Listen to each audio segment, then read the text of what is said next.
2019 Budget, Finance, and Investment Committee. And first thing on our agenda is to approve the minutes from our April 4th meeting. I reviewed those minutes, Mr. Chair, and found them to be in order, so I'll make a motion to approve. Second. Motion is second. All in favor say aye. Aye. Any opposed? Motion carries. Okay, next on the agenda is the investment report. Mr. Bailey? Thank you, sir. We did have a couple of bids. Got used to these nice new chairs.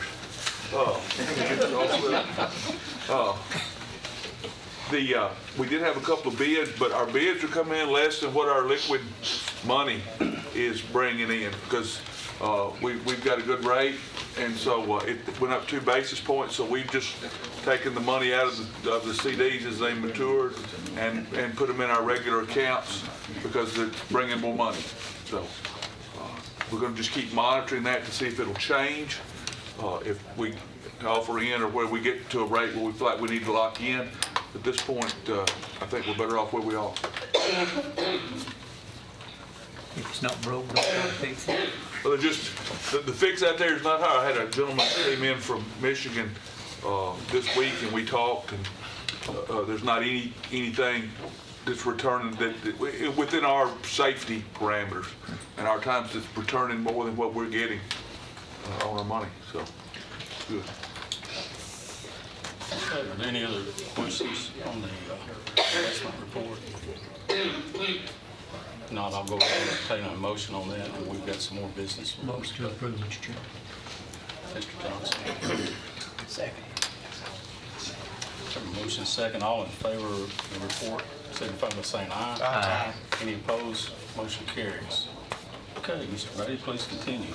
We have a memorandum of understanding with the city of Eagleville.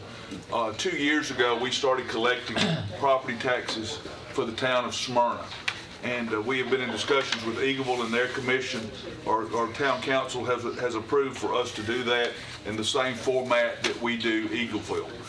We'll become their tax collector, and then they will handle their delinquent taxes after they go to Chancery. But as long as they're prior to going to Chancery, we'll do those collections for them. We'll do their tax relief, and they'll pay us on a per parcel at the same rate that Smyrna does. We combine that with our billing. We won't have to add any staff or any equipment to handle that. It just makes it more convenient. It's really economical for them. It's more convenient for the citizens because they all have to see us. Now they don't have to go 2 places, just one. And they'll use our technology that I think will be an advancement, but it will fit right along with what we already have. You say there's no cost. No cost to us, no, sir. Motion to approve. Second. Motion, Steve Dodge. Since there's no money there, we can do a voice count. All in favor, signify by saying aye. Aye. Any opposed? Motion carries. Okay. Thank you. Thank you much. Okay, the next on the agenda is our fund condition report. Ms. Lisa, take care of that. Okay, I'll start with the development tax. In April, we received $382,500, brings our total for the year to $4,677,708. How much is that over what we estimated? I think we did 3.2 million. We'll talk about that. That's a good question because this will come up later, this additional revenue that came in above our estimates. Okay, so our cash balances at the end of April total $336,862,000, with $301,043,000 being operating funds, $35,818,000 being borrowed funds.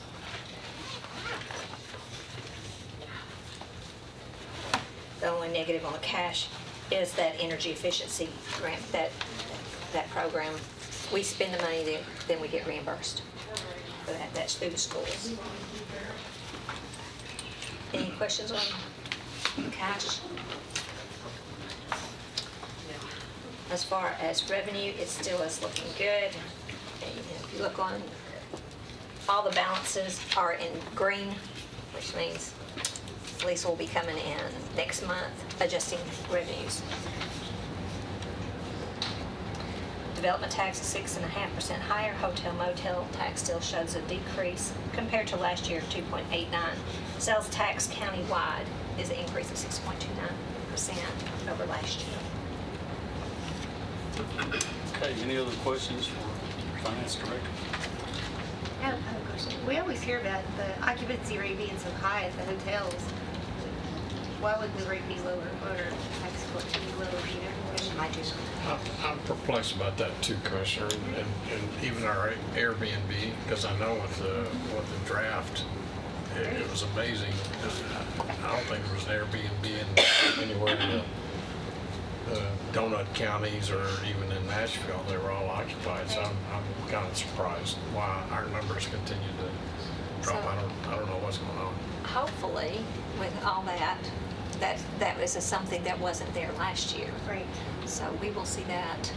That happened in April or May. Was it April? They'll return it May, June.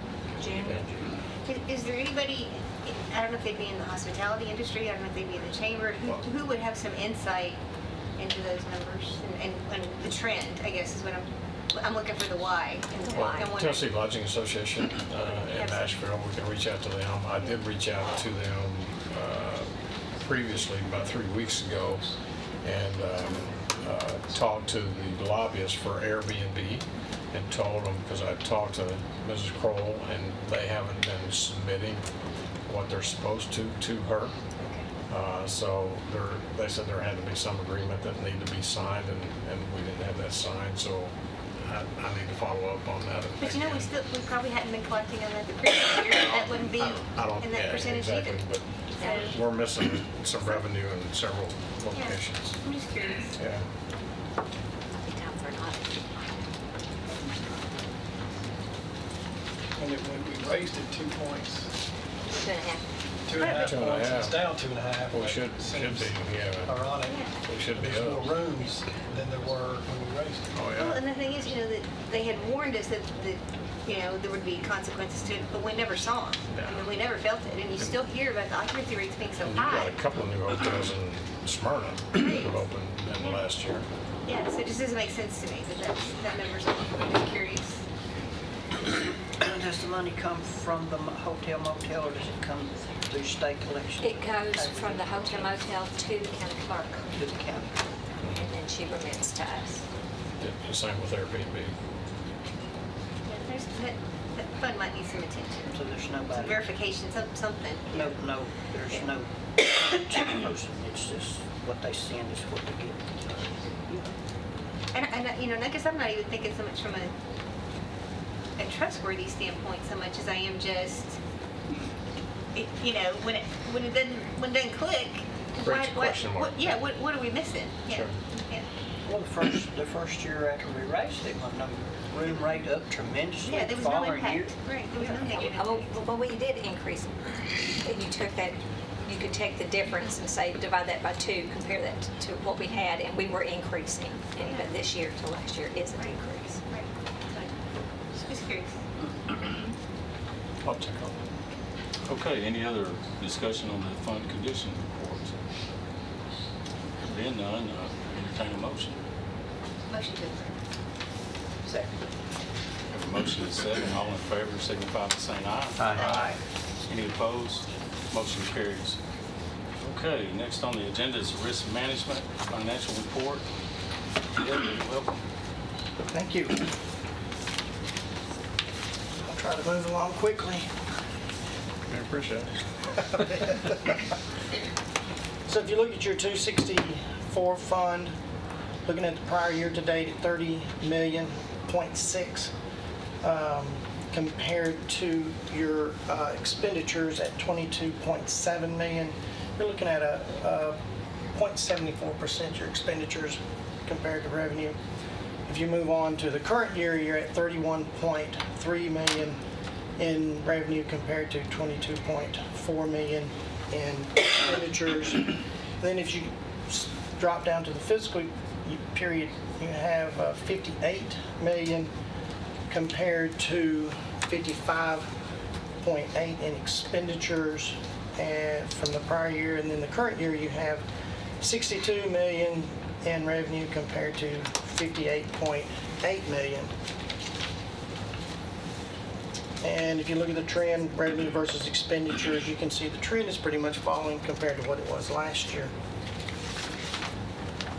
And on the next page, the biggest thing here that you see on the next spreadsheet, if you go down to the fiscal year, because it's a good comparison, we only have 2 more months left in the fiscal year, and you look at the totals, compared to last year, in a full year, you finished with about an 8% margin, revenue and expenditures, compared to this year with the 62 million in revenue and 58 million, well, 58.8 in expenditures.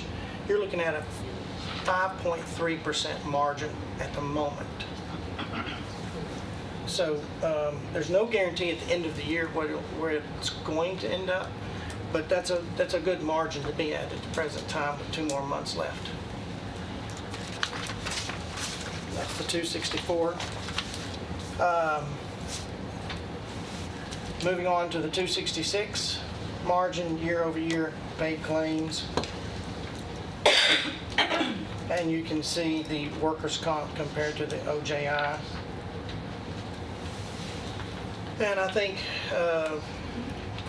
from my last conversation with Dan Good, we have about 7 workers' comp claims that are still open. And then, if you want to compare that to the OJI claims that we have now, you can see there's a lot of OJI claims, but then it doesn't compare to the cost of what the workers' comp is at the moment. And if you want to go to the next page on the 264, the big number you want to look at is year to date, your claims combined, OJI and workers' comp. If you look at this year, you've got 657,000 compared to last year at 798,000. And that's a difference of about 8% less than what we were over last year.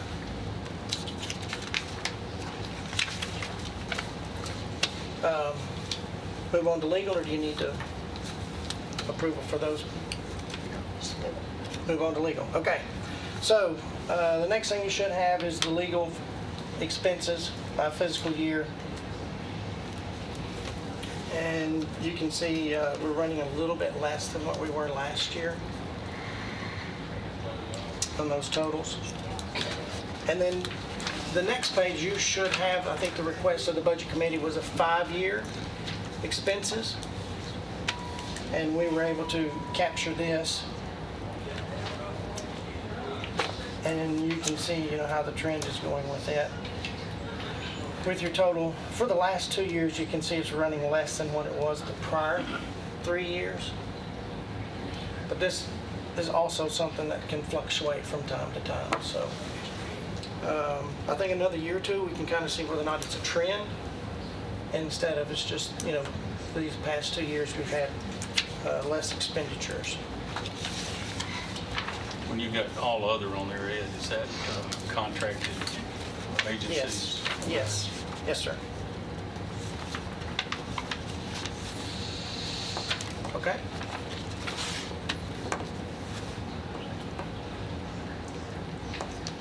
That's got it. Got any questions for Mr. Hill? I don't believe we have any money there, so we can also call for a vote. We'll entertain a motion on his report. Motion to approve. Mr. Johnson. Second. All in favor signify by saying aye. Aye. Any opposed? Motion carries. Thank you. Okay, the next thing I have is this flexible spending account that's being bid out, and Nina Martin from Mercer is going to come up, if you don't mind, and she's going to present what we've got in the bids. Thank you for your time. Appreciate you guys. We sent out the healthcare and dependent care flexible spending account bid this year for you guys. So the consulting firm Mercer did. Currently, you're with WageWorks. You have approximately 1,200 employees on WageWorks at this time. Currently, no service or funding issues with the vendor at this time. The intent for the bid was basically to send out because your contract was expiring. We wanted to check the market. So with that, we received market proposals from 5 different additional vendors in addition to WageWorks. After reviewing the service and financial impact it would be to the county, we kind of put these in order. If you guys have the grid, I know you have some of the talking points in the grid here. But Discovery actually came in as one of the top picks as next in line for the option for the vendor. With that said, WageWorks also put in a proposal and reduced their cost over the next 3 years. They basically reduced to give you roughly approximate $5,600 in annual savings to stay with the current vendor. They did offer a 3-year rate guarantee. So with that said, when we looked at the additional vendors, we took that reduced cost to see what your additional savings impact could potentially be with the new vendors. So looking at Discovery, they did offer some additional cost savings over the next year. It was roughly $4,900 in cost savings against that the new reduced cost on WageWorks. As we look at costs, we also look at service within these vendors as well. So as looking at Discovery, we did look at their service hours, so that would impact your employees. They do not offer service hours over the weekends as your current vendor does, so this would be a loss for your current employees as it stands today. There was also one thing that stood out on the file transfer. We do have eligibility and banking files that we have to implement over this time frame. So basically it's required a pipe delimited file. This does require some manual work, some additional service hours for your staff internally. So those were 2 kind of small little pain points within Discovery as we're looking at the cost and service. We did also look at PayFlex and Task. With further discussion on them, there was some cost savings with them. However, you guys have had them in the past as current vendors. There were some substantiation issues with the healthcare, dependent care, FSA processes. When you have substantiation issues with the vendors, it does cause disruption with your employees. It causes disruption with your risk management department. It can be financially as well. So when we see that, it's a little bit of a red flag for us when we look at these vendors and their substantiation issues in the past. The last 2 vendors we have, Cigna, they did send out a proposal. They were the highest on the list, so not really an option for you guys. Health Equity was also on there. They were the lowest, however, they were disqualified due to the fact that they did not comply with the requirements that the county requires for your FSA vendor, so they were disqualified in this bid process. So with all that said, we did send this through the proper channels. The Risk Management and Purchasing Committee both voted unanimously to stay with WageWorks due to the fact there's really no service or funding issues at this time. The cost savings were not substantial with the other vendors. And with that being said, by staying with them, you have no disruption to your current employees, to the staff, along those lines. So really the recommendation would be to stay with WageWorks. Of course, you want to take the additional savings and the 3-year rate guarantee. So with that, I'll turn it back over to Ed. Yeah, this was presented to the purchasing committee last night, and like she said, it was unanimous with the risk management committee and the purchasing committee last night. And the service end of it overrides what little increase might have been. So they recommended WageWorks, and I recommend that we accept that recommendation. Motion from Commissioner Johnson. Do I hear a second? Second. Is there any other discussion? If not, we'll call roll. Commissioner Dodd? Yes. Commissioner Gooch? Yes. Commissioner Johnson? Yes. Commissioner Pearson? Yes. Commissioner Stevens? Yes. Commissioner Allen? Commissioner Petty? Yes. Motion carries. If the committee would indulge me for a minute, we've got a couple of things I think we can dispense of quickly. And by the way, have you got, Anything you've else? got one of I don't have anything else. Okay. Thank you. Excuse me. Oh, yeah, sure. Item 22, and y'all can go. Okay, But, thank you. We're trying to move along. I am too. Okay. Item 22, the archives building. I was talking to Lisa this afternoon as we were reviewing this and spoke with the mayor. And basically, property management and three of you guys here, I think that were on that, forwarded, I think $140,000 for Shelby. And here's what my recommendation is after looking at it, as long as the finance director and the mayor concur and y'all do, is let's wait on this one until we get the bid in. That way we can put them together, because we can't do anything with it then. And it might change a little bit, but my recommendation would be to just table this until we get the bid in on the building and put them together, because we'll have to finance it together. My recommendation, no action tonight. Is that all right with the committee? I've seen nodding, and you three guys that are on that committee, there's some problems. All right. I just have a question. Sure. Is there a reason that they went ahead and asked for him? I mean, do they need to be special ordered, or does it need a lead time? I was just curious why they asked. According to John, I actually asked him that question, if he needed to order them now, and he said no. And he said what he had planned on getting is on a state bid right currently. So, Yeah, because I mean, I much prefer to wait, but I want to make sure there wasn't some reason that he was asking her. Okay, the next thing, if y'all indulge me a little bit further, is number 29, our legal services agreement. After looking at that and talking to Lisa, there is no change in the monetary amount of money that we'll be spending with the change. Basically, we took some amendments and we grouped that in. Chairman Stevens can elaborate there if you'd like, but my recommendation on this is just to forward this to the full commission, since there's no spending on it. I don't think we need to take any action other than just, unless, like I said, I'm open to the committee. And Chairman Stevens, if you want to. We just made some very minor changes to the contract about having a backup for Nick Christensen in case he resigns or is incapacitated. And then we also clarified that the trustee and the mayor would choose the back tax collecting attorney. That was in our contract before, and we don't have the authority to make that decision. So we took that out and clarified that the trustee and the mayor make that decision like the law says. But other than that, all the terms of the contract are pretty much the same as they were before.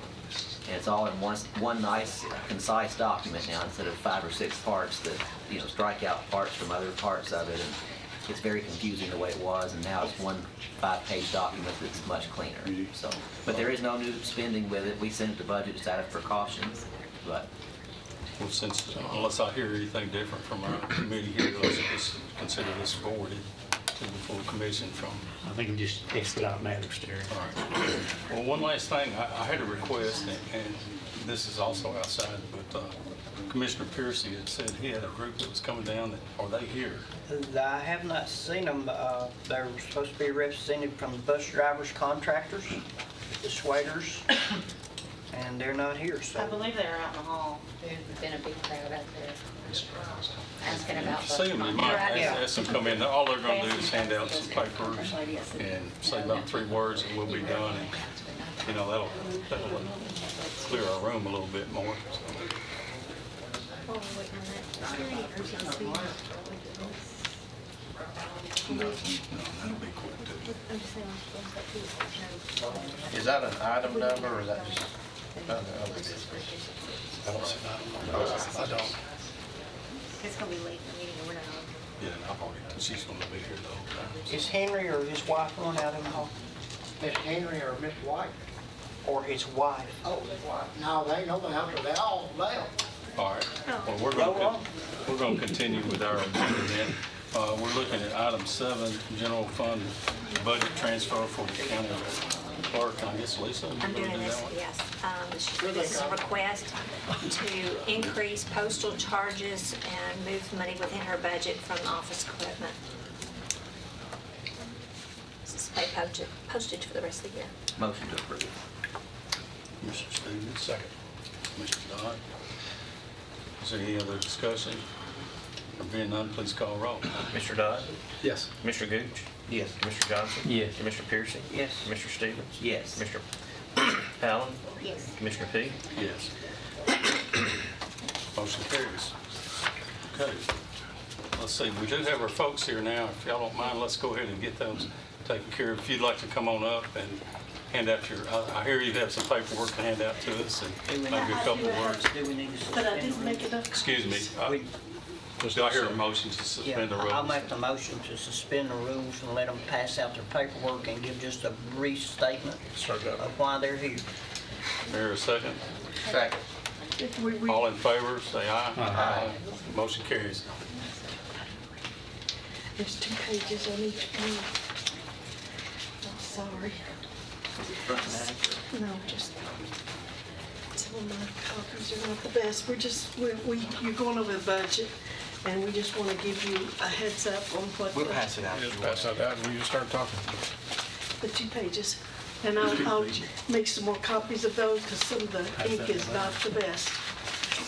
But we just want y'all to keep in mind of what the school bus drivers go through. Our drivers are, it costs us, I'm sorry, I'm not one to talk in front of somebody, but our drivers, we've had a 45% increase in the cost of keeping drivers over the last 5 years. And it doesn't include what we pay for our buses. And we just want you to consider giving us the full 5% that they've asked for. Thank you very much. Thank you. Is there anything else? I would like to add one more thing, I'm sorry. My husband and I are multiple contract owners. We own 8 contracts, and 5 years ago, we had 4. Our taxes from then to now is not but about $5,000 difference in our profit because of the increased cost. And again, if you want any numbers, driver shortage is awful. And CDLs are gold, little pieces of gold, and they're demanding high prices. How much do you pay a bus driver? Our highest driver, we pay her $1,800 How's that calculated per month? per month. Yes, they pay different prices. Some, I heard some parts of the county, they pay $2,200 per month. And I don't see how in the world they can stay in business, because we're struggling to stay in business ourselves. And we've been contractors for, this is our 35th, we'll finish our 35th year next year. It's our 34 years. And, you know, we've come to reunions and whatever, and that's about all we talk about is bus business. She's my dad's cousin. I am. Yeah. Thank you for what That's you where do. the reunion came in. Yes, but he knows, we've talked probably his ear off. Absolutely. I would like to say something. You sure? If I could. Thank y'all for being patient with us.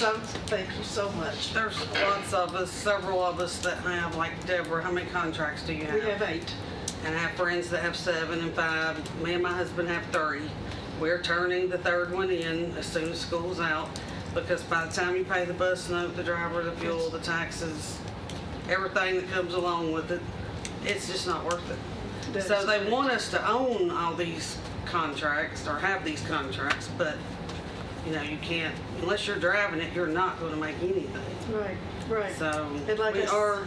Like I said, you know, our bottom line of having 8 buses compared to 4 buses is not but about $5,000 a year for all of them. Yeah.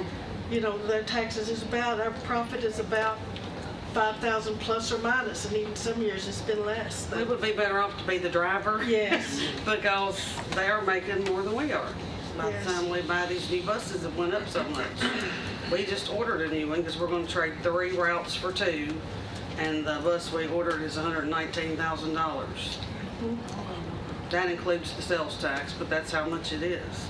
And I've been doing this 33 years, and my first bus was $63,000 total.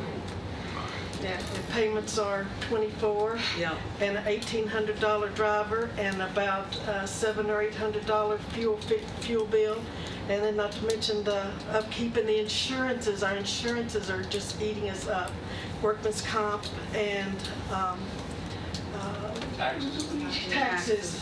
We have to match the Social Security tax now, yes, and then we have to have a special insurance if we train, because we actually have to train our drivers. And with all the nonsense going on in other parts of the country with buses, because we are private owned, we do the best that we can, because if you pay $120,000 for a piece of equipment, you're going to make sure the best qualified is on that bus. Now, again, we have to train them and watch over them. You know, and it's almost. I haven't been able to find the insurance to train anybody, so I don't know how that's happening, but We only have it on one bus. if the county could somehow even add that to 3 or 4 buses of people that might want to train drivers, because we have no drivers. And I'm not going to do it without the insurance. I'm not going to train anybody. It's not worth the risk. So we're going to be out of drivers eventually. Thank you. Thank you all. Thank y'all for your time so much. I'm sorry for my nervousness. You did great, thank you. Okay, back on the agenda here, I think we're ready for number 8, is that correct? Is Tanya here? Yes. Please come up. We're going to be looking at general fund transfer for building codes. Good evening, Commissioners. You have another amendment for Lisa? There was another. Oh, there was another one. Yeah. Okay. Hang on, just don't leave. Yeah, yes. Hang on, ladies. I'm sorry, I thought we had that one. We stopped, yes. Okay, so the next two is 2,000, moving from data processing services to data processing supplies, and 1 moving from maintenance and repair of equipment to office supplies. I'll make a motion to approve. Mr. Don. Mr. Piercy. A motion is second. Is there any other discussion? Being none, call roll, please. Commissioner Dunn? Yes, sir. Commissioner Gooch? Yes. Commissioner Johnson? Yes. Commissioner Pearson? Yes. Commissioner Stevens? Yes. Commissioner Peak? Yes. Commissioner Allen? Yes. Okay, now. Motion carries. So I have 3 budget amendments or budget transfers. All of these are within my current budget. The first one is $1,000 in our gasoline line item. We are just going to fall short this year for gasoline, so we're going to transfer $1,000 into that one. We have $1,000 in service. As you know, we adopted the 2018 code series this year, and in the past we've had a electronic version of the codes, which has proven invaluable. So we'd like to purchase another copy of that. And then the 4,200 is for a new color printer, copier, scanner, fax.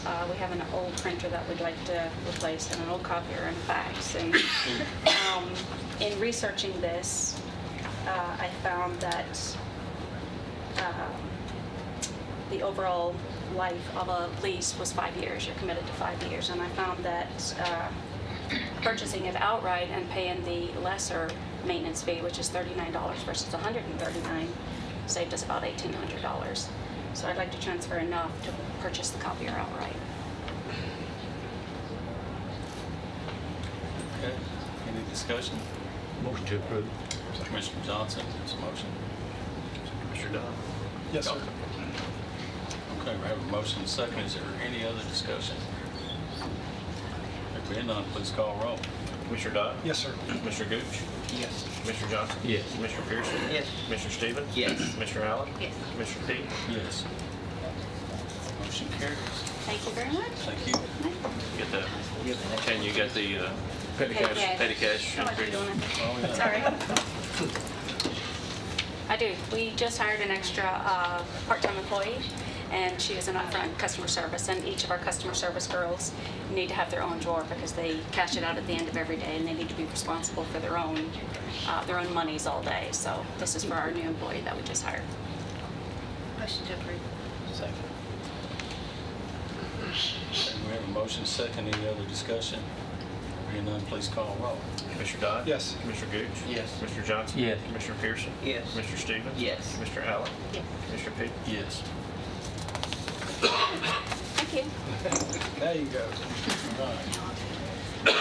Okay, now we have a general fund budget transfer for juvenile detention. Is that here? There's Lynn, I'm sorry. That's fine. Good evening. Okay, I have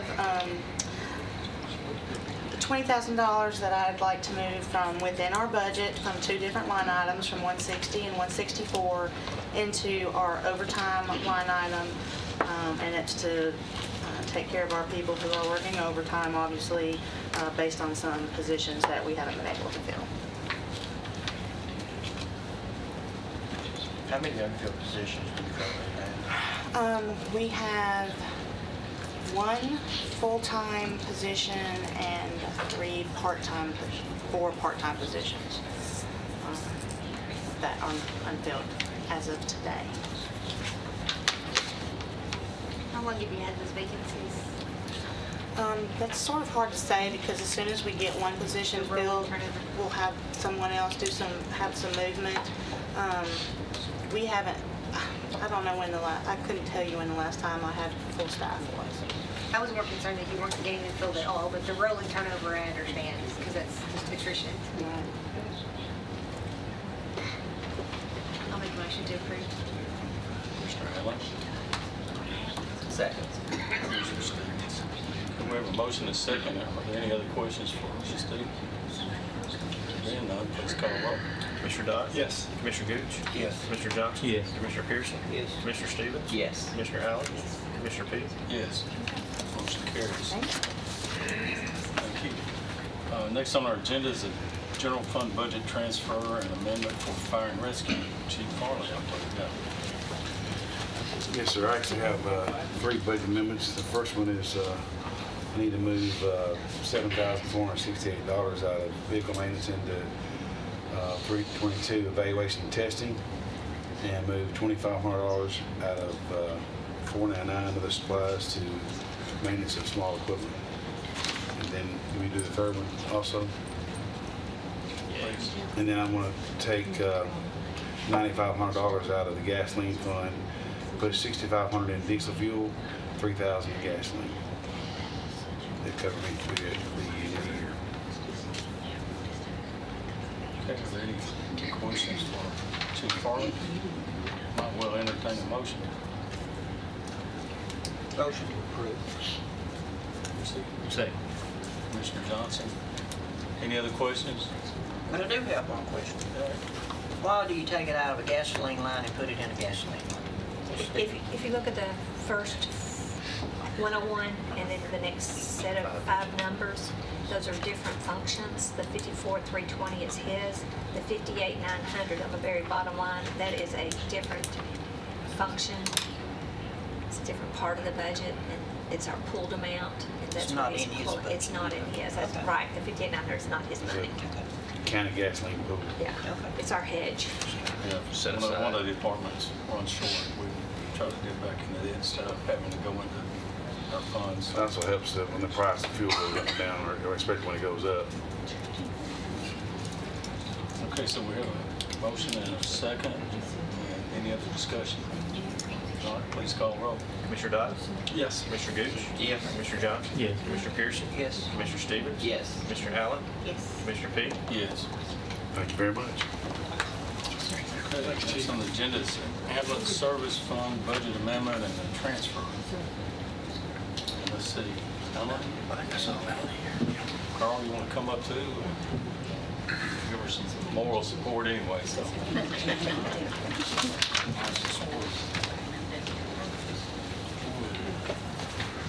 Good evening. We received 2 separate donations for our EMS week, and we are requesting to move that from the donation line into our 499 just for donations. That doesn't affect the tax rate or anything. It's just strictly a donation for EMS week. Go ahead and do the second one. And we're requesting to move $19,000 from our 708 communication equipment line into our 709 data processing equipment. We need to purchase more tough pads for our CAD system, and this is within our budget.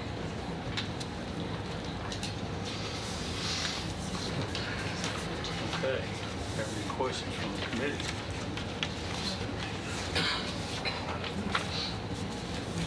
If not, Motion to approve. Commissioner Johnson, is motion to approve? Second. Second. Excuse me, go ahead.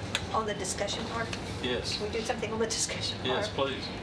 Mark We've brought it up. gotten more donations in since we've done that. We put this amendment together. Yes, And I think you're up to $1,700 through that's right, yes. April, the end of April. And you're only showing $500 in there amended. So there's an additional $1,200 in there.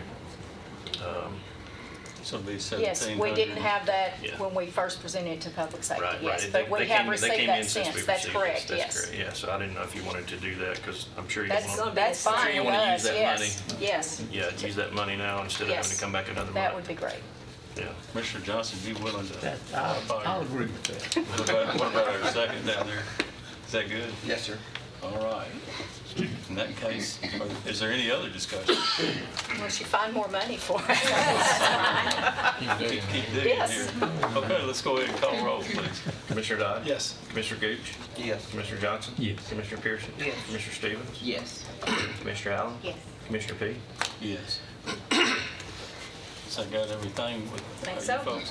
Before you leave, I just wanted to tell you both, thank y'all. You've been doing a good job keeping us afloat over at the ambulance service, and it's well appreciated. Thank you. Appreciate it. Thank you. Okay, next on the agenda is the general fund budget amendment from OIT. Is Brian here? Yeah, there he is.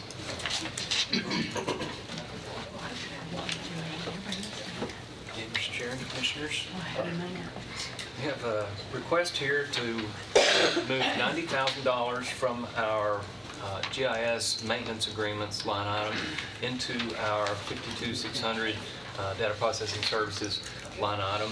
This will help us to finish out the year for all the maintenance contracts that typically are paid out of data processing services.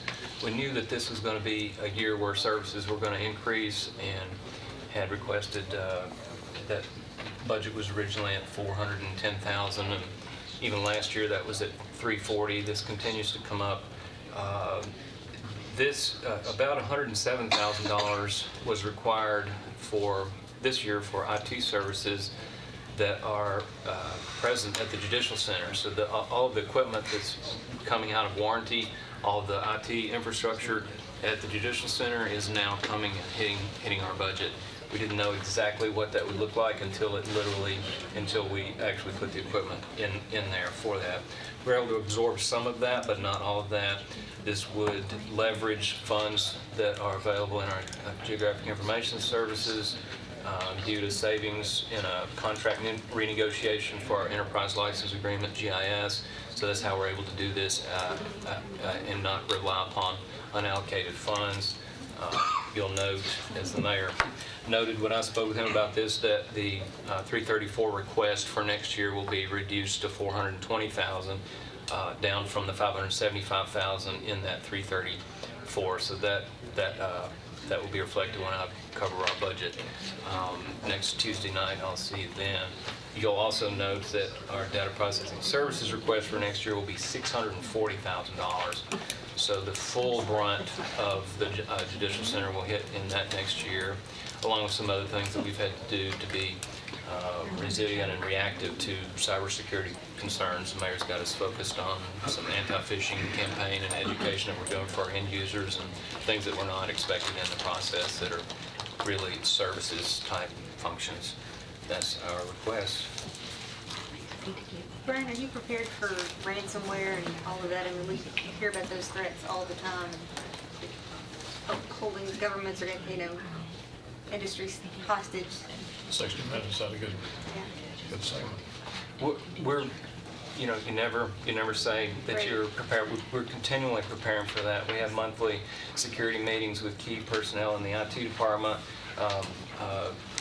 Mayor and Sonia had us come and do about a 45-minute presentation in front of all the department heads just a couple of weeks ago about the importance of being aware of, before you click, of emails that may be sent that could be a ransomware effort and so forth. And again, the mayor did authorize us to purchase some anti-phishing education software, and it actually phishes our own employees and then warns them when they've done something that is risky, and sends them to some remedial training that says, you know, this could have been a damaging thing, but instead it's not, and here are reasons that you should have noticed this and not clicked on it, sort of thing. Some businesses in the private sector, actually, you get a warning second time and you get fired because it's that serious. So this, when Brian approached me on this anti-phishing thing, it just hit you like a brick about how serious this could be. You saw the little town down in Alabama on 60 Minutes last Sunday, and he had no idea that they were going to get hit, and he finally gave in and sent them money. But he negotiated with wherever they were from, Russia or some Balkan country or something, and he said, we don't have that kind of money. Would you take half of whatever they were trying to get from him? And they took it, and he sent it. But then there was a hospital, I think in Indiana, who they came in and shut down their entire computer system, and they had to start referring patients to other emergency rooms at other hospitals because they were being held ransom. We just don't have that kind of money to be held ransom on. Absolutely not. So preventing it from ever happening to start with, and then having the type of backups that do not, that are able to be recovered, so that even if they have encrypted, finance data, for instance, we still have a backup from 3 weeks ago before they did it and could go back in time and so forth. So, like I say, you never say that you're 100%, but we continually address that and think about that and try to stay ahead of the recent, Playing defense. the evolving trend. That's right, and be just a step ahead of them and play defense, exactly. And Brian actually went to the point of launching that training, I guess, phishing probe. And then when the department heads came together, we actually gave them how many people in their department actually clicked on it. Oh, wow. So we shared that back with them so they could, part of that educational tool, go back and share with them. Don't click on something. If you don't know who it came from, don't click on it. Great. That's great. That was 10 or 12,000 that hit this budget year. That was on. I mean, we didn't know that phishing was going to be such a big thing. But like I said, the majority of this is infrastructure at the judicial center coming under maintenance contract. Their whole voice over IP phone system and all of the data systems and security services and so forth on the administrative side have to be under a maintenance contract. I'll make a motion to approve. Mr. Allen. Second. Mr. Piercy, motion is second. Any other questions from Brian? There being none, we'll call the roll. Commissioner Dodd? Yes. Commissioner Gooch? Yes. Commissioner Johnson? Yes. Commissioner Piercy? Yes. Commissioner Stevens? Yes. Commissioner Allen? Yes. Commissioner Peak? Yes. Motion carries. Thank you. Thanks, Brian. Thank you. And next on the agenda is the general fund budget transfer for the health department. And there's that. Got it right this time, so.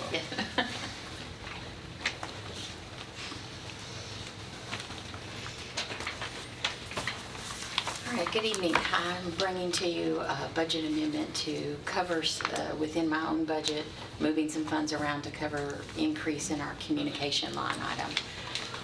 Our phone bill has continued to go up, and we're looking for next year to try to do some different processes with the county, kind of joining their system.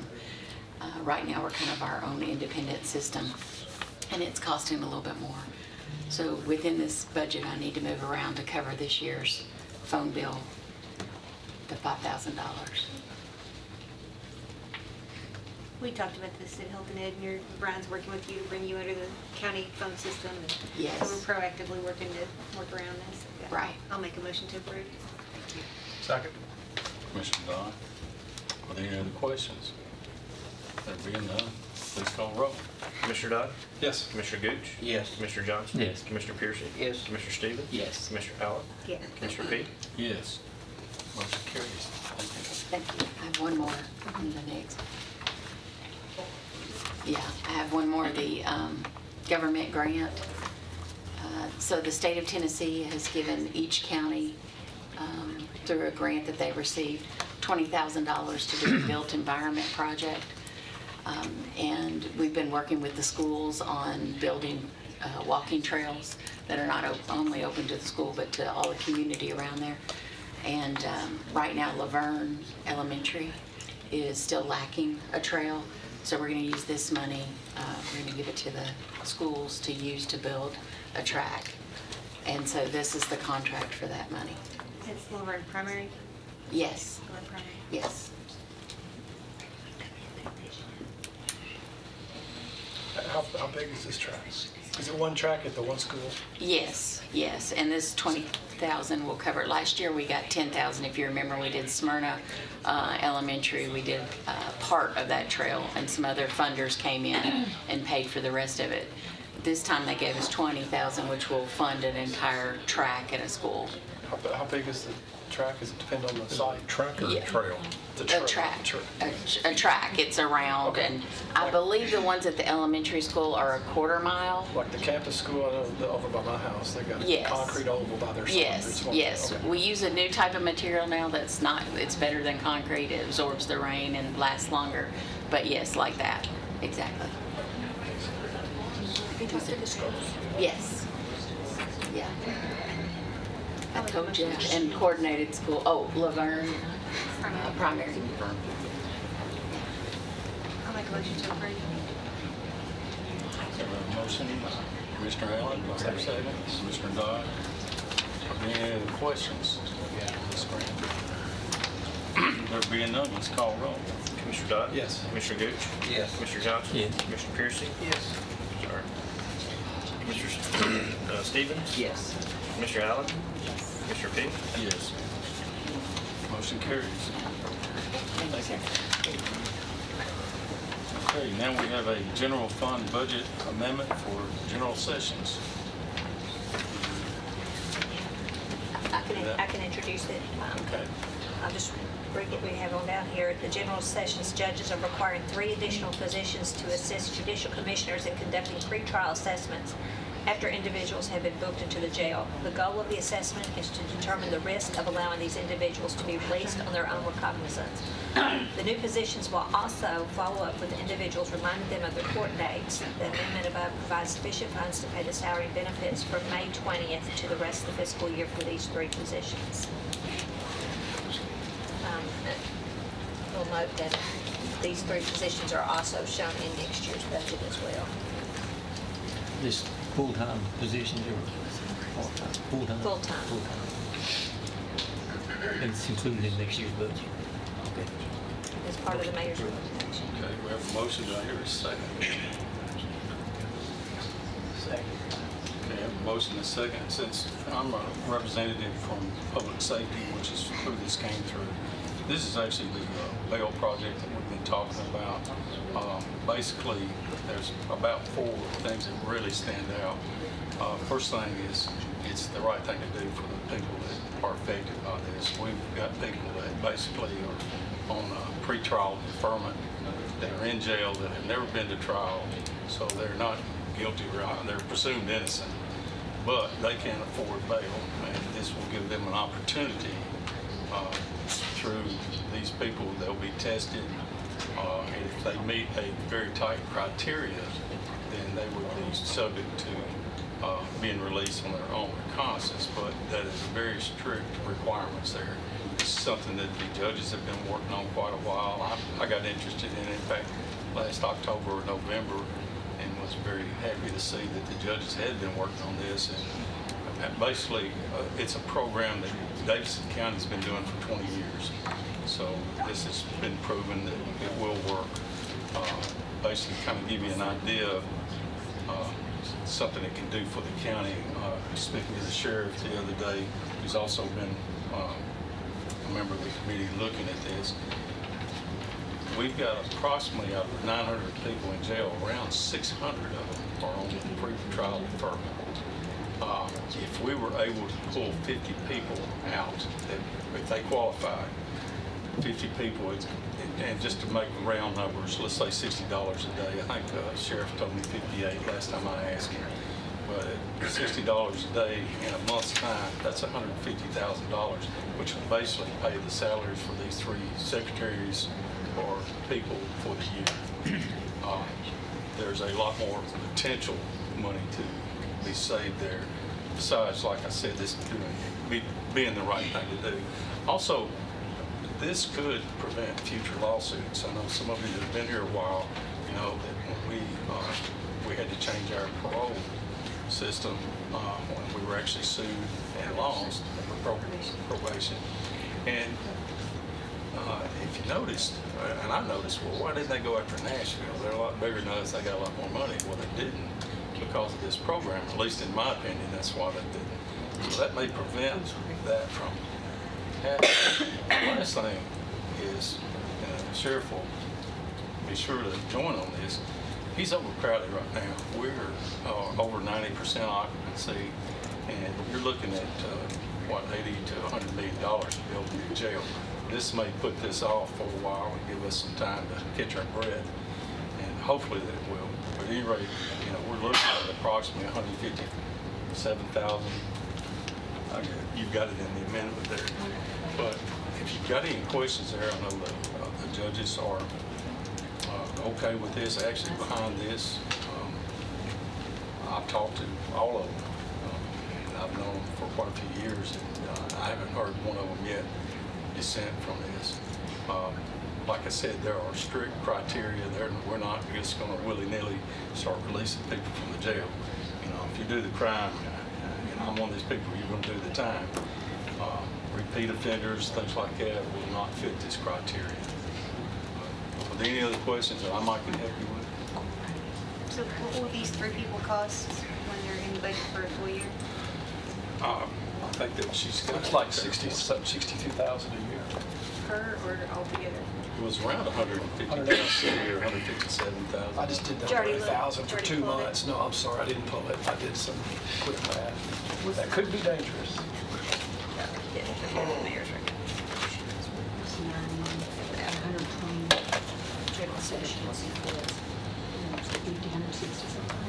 How much you say? 186. Oh, you put 158. 160. I should have, yeah, I trust you all more. Commissioner, 52,740. That's all benefits Each. wrapped up. That's not salary.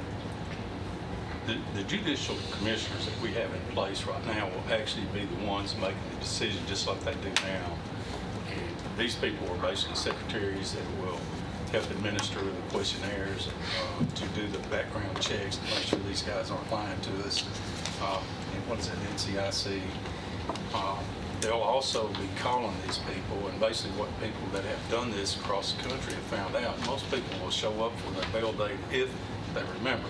So these people will be calling them, say, a week before, a day before, hey, don't forget, you've got to be there. From the statistics that I've seen on different projects, 98% and higher usually show. So, you know, these people are very low risk. So, any other questions? Is this like a pilot program to test it for a year to see if it works? It sounds like it's got a lot of opportunity to save us money and benefit those people as well, but. Well, Metro's been doing this for quite a while, you know, so I can't say it's a pilot. This is a copy, I think, of an Ohio system. There's similar systems, I think, in Kentucky, I've read. They don't have any bail bondsmen there at all anymore. I know California has changed theirs recently.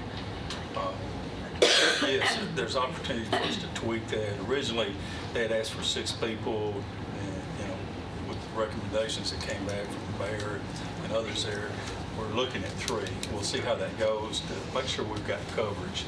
through, we have coverage with the judicial commissioners, but to make sure we have coverage for these people to, if somebody comes in on the weekend, we want to make sure we've got coverage there. And so we may tweak this, but I think the potential's there. Statistically speaking, you got 600 people in the jail over there. I don't know what percentage. I have heard one of the sheriff's deputies say they think maybe 75. They can elaborate on that some more if they want to. But like I said, the potential is there to really make a difference in these people's lives, and it'll keep me and you and the other citizens here from having to pay these guys to sit in jail, where they're going to lose their job if they're sitting there. They're breakups of families. I mean, it's. But also give the jail some relief too. We can let them stay employed, all the benefits of the state. Oh yeah. Well, I guess sorry. The feedback that you see, like in the newspaper, is going to be criminals everywhere on the loose and all these things. If that's how it actually works out, we can always change it. If it doesn't work like it's supposed to, it's not locking us into something. I guess that's where I was going with it, is if it doesn't produce what we think it will, we can always change back or find another plan. So. Well, exactly. And here's the point that people tell me that. Here's the point I'm making to them. Every one of those guys that we're talking about are individuals have bail that they can be out on the road right now if they have the cash to do it. These people don't have the money. That's the difference. It's why they're sitting in jail versus somebody that's not. The judges have already set these bails. They can't afford it. And if they meet the criteria, which is very strict, then we would allow them to be out. And I think that's the big plus right there. And I think that's a key, Mr. Chairman, is because it's kind of been reported in the paper that it's got the bondsmen all upset, thinking it's going to cut into their revenue stream. But this is for the ones who can't pay the bondsmen. Okay, just set that record clear. Everybody understands that. Nobody's shooting at the bondsmen here. Yeah, right. Has there been anything put in place? And McAdoo supports it. Has there been anything put in place to keep them from repeatedly doing this? Well, as far as them coming back, let's say you had a DUI first time, and we release them. If he gets caught DUI second time, the criteria we've got set up, he wouldn't qualify, they'd be in jail. So, that would, as far as repeating into our system, no, that's not going to happen. Any violent crime would not, domestic violence, you forget that, any type of violence, is the criteria just wouldn't fit. We wouldn't release them on their own recognizance. So they got some checks and balances to keep them possibility of abuse of it. Right, and two, these guys, when they're released from there and don't go into the jails, there's been studies done that it makes a huge difference as far as recidivism. Once you get somebody in the jail system, they get a certain mindset after just a few days or hours in there, even from the statistics I've been reading. So if we're keeping people out of the system to start with, I think that you'll see a lower recidivism rate there. But that's an excellent question. Thank you, Ronnie. Sure. Let's see, we had a motion on this one. We have a motion and a second. Is there any other discussion? There being none, let's call roll. Commissioner Dodd? Yes. Commissioner Gooch? Yes. Commissioner Johnson? Yes. Commissioner Pearson? Yes. Commissioner Stevens? Yes. Commissioner Allen? Yes. Commissioner Peete? Yes. Motion carries. Thank you all. All right. Let's see if I can get back online here. Number 17, general fund budget transfer from the sheriff's department. I actually have two. We have to slip one in. Think you know about it? Right. All this is within my budget's general fund. I need to increase my maintenance repair equipment by $3,000, and I'm taking that from building improvements. I'm having to increase my motor or maintenance repair vehicles by $30,000, and I'm taking that to, from new vehicles.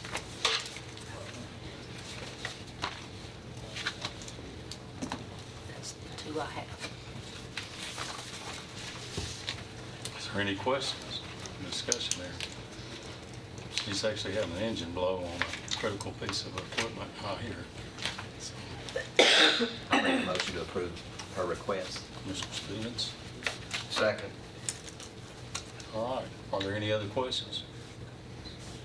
Being none, call roll, please. Commissioner Dodd? Yes. Commissioner Gooch? Yes. Commissioner Johnson? Yes. Commissioner Pearson? Yes. Commissioner Stevens? Yes. Commissioner Allen? Yes. Commissioner Peak? Yes. Motion carries. Okay, now you have an application for State Criminal Alien Assistance Program from the Sheriff's Office. This will be for, they're always paying in arrears on these, so I'm expecting some money soon from the one I presented last year. And this is to apply again, where they will pay us for the year 2019, maybe by 2025. But eventually, we're supposed to get some money for this. So I'm just asking permission to apply for it. Motion to approve. Second. Okay, we have a motion and second for this grant. Is there, say there's no matching funds on this? No, sir. Okay, is there any other discussion? Okay, all in favor, signify by saying aye. Aye. Any opposed? Motion carries. Thank you. Appreciate it. Okay, Highway Fund Budget Amendment. Mr. Brooks. And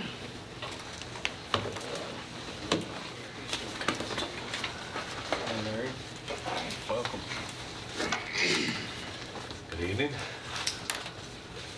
What we have tonight is a budget amendment to move some money around inside our current budget from our 62 to our 62,402 asphalt line item from our state aid projects line item, $400,000. This is a cost of material increase really, and the fact that we've been able to get a lot of work turned out. I want to make sure we don't run short before our year ends. Motion to approve, this is approved unanimously by the road board Monday morning. The motion to approve this budget amendment. Second by Commissioner Johnson. Second. Commissioner Dodd. All right. Is there any other questions for Mr. Brooks? There being none, call roll. Commissioner Dodd? Yes. Commissioner Gooch? Yes. Commissioner Johnson? Yes. Commissioner Pearson? Yes. Commissioner Stevens? Yes. Commissioner Allen? Yes. Commissioner Peak? Yes. Motion carries. Thank you, sir. Thank you. Okay, now we have a solid waste fund budget transfers. Mac here? Oh, there he is. So little you couldn't see me? Yes. Had three budget amendments that are all tied together, and all of it's coming out of actually the same budgets. The first one is moving maintenance line item money from one to the other to repair compactors and containers. That would be $5,000. The second one is contracts with private agencies being moved from other contracted agencies. That's $8,000. Let me back up. The $5,000 is for the compactors and containers. The $8,000 is to dispose of electronics from Haley Road. We're getting more electronics than we have in the past. And then the third one is disposal fees, and that's for tires at our landfill. And we're taking money from the diesel fuel line item, the equipment parts line item, and the fertilizer, seed, and chemical line item for a total of $35,000. Is this for the tires off the trailer that you collect, or are these tires your? These are all the tires that get recycled throughout the county. Some of them we actually handle at the landfill, and some of them the tire dealers load them in a trailer and they pay for the transportation themselves. So we never actually touch those tires, but we still have to pay the recycling for them. You increase the fees or the charge fees for everybody now for tires at the landfill? Starting July 1, yes. Okay, upcoming. Now, the dollar, you buy tires when you go buy them, you pay $1.35 for pre-disposal fee. The dealer keeps 10 cents, sends $1.25 to the Department of Revenue. The state keeps 25 cents, and they send us that dollar back, and then we get that quarterly. Used to, it was through grant funding, and you had to spend the money and then apply to get reimbursed. Now, as long as our dealers are doing it right, and they do, we get enough money to pretty much cover it. Motion to approve is requested. Mr. Pearson, Second. Mr. Johnson, second. Got any more questions for Mr. Noel? There being none, please call roll. Commissioner Dodd? Yes. Commissioner Gooch? Yes. Commissioner Johnson? Yes. Commissioner Pearson? Yes. Commissioner Stevens? Yes. Commissioner Allen? Yes. Commissioner Peak? Yes. Thank you. Thanks, Les. Thank you. Okay, we have a general fund transfer for the Register of Deeds. Is Ms. Dahlberg here? I'll take it. Okay, Lisa? Okay, this is money within her budget. She's requesting to move $2,300 from 334 maintenance agreements and move it into other supplies. Data processing supplies. Yeah, data processing supplies for 11. She wishes to buy more microfilm supplies before the end of the year. Well, I didn't know we were still using microfilm. I thought we had moved to something else, or is that the state legislature holding us back, Mayor? Microfilm is actually very good.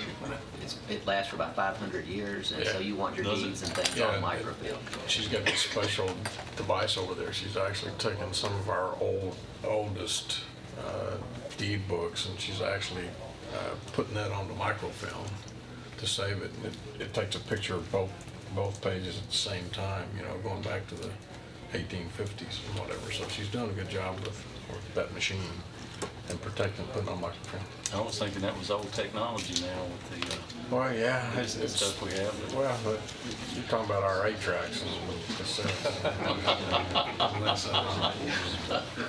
Okay. I'll make a motion to approve. Mr. Stevens, Second. Commissioner Allen. Are there any other questions? All right, there being none, please call roll. Commissioner Dodd? Yes. Commissioner Gooch? Yes. Commissioner Johnson? Yes. Commissioner Pearson? Yes. Commissioner Stevens? Yes. Commissioner Allen? Yes. Commissioner Peak? Yes, motion carries. All right, we've already taken care of 22, so now item 23, architect agreement with related budget amendment for the community care roof. Yeah, I'll take that, Mr. Chairman. Mr. Chairman, some of you may or may not know, but back in the late 90s, the nursing home, our community care nursing home, was to the point, right before I left in 98, we said either sink or swim, so we made the community care correct itself. At that time, we had 0 stars. Now this facility, they've turned it around. Terry Boykin she's done a great job. It's now 4.5 stars, or 4 stars, and very quickly we should be getting a 5-star. We did receive the Christy Houston grant that I took her to see Christy Houston, and we've got that grant. It'll be a $900,000 grant. It's 50% participation, which will go to remodel the oldest section of community care. And unfortunately, at the time that we told them to operate separately, we retained the building. And unfortunately, the roof is in bad condition. So what you're seeing here tonight is strictly, Ben's been working with somebody he's worked with in the past, and with the architect to come in and try to develop. Ben said he's been up on that section where it's leaking. There may be 5 different layers of roofs, which is not good, but it's our responsibility. So this is strictly transferring those funds to take care of the architect to determine what it's going to cost for repair or replacement. Okay, are there any questions for the mayor? So it's twofold. One is the agreement, for the mayor to sign the agreement for the architect. The other one, it's $39,500 is what we. Transferring the money.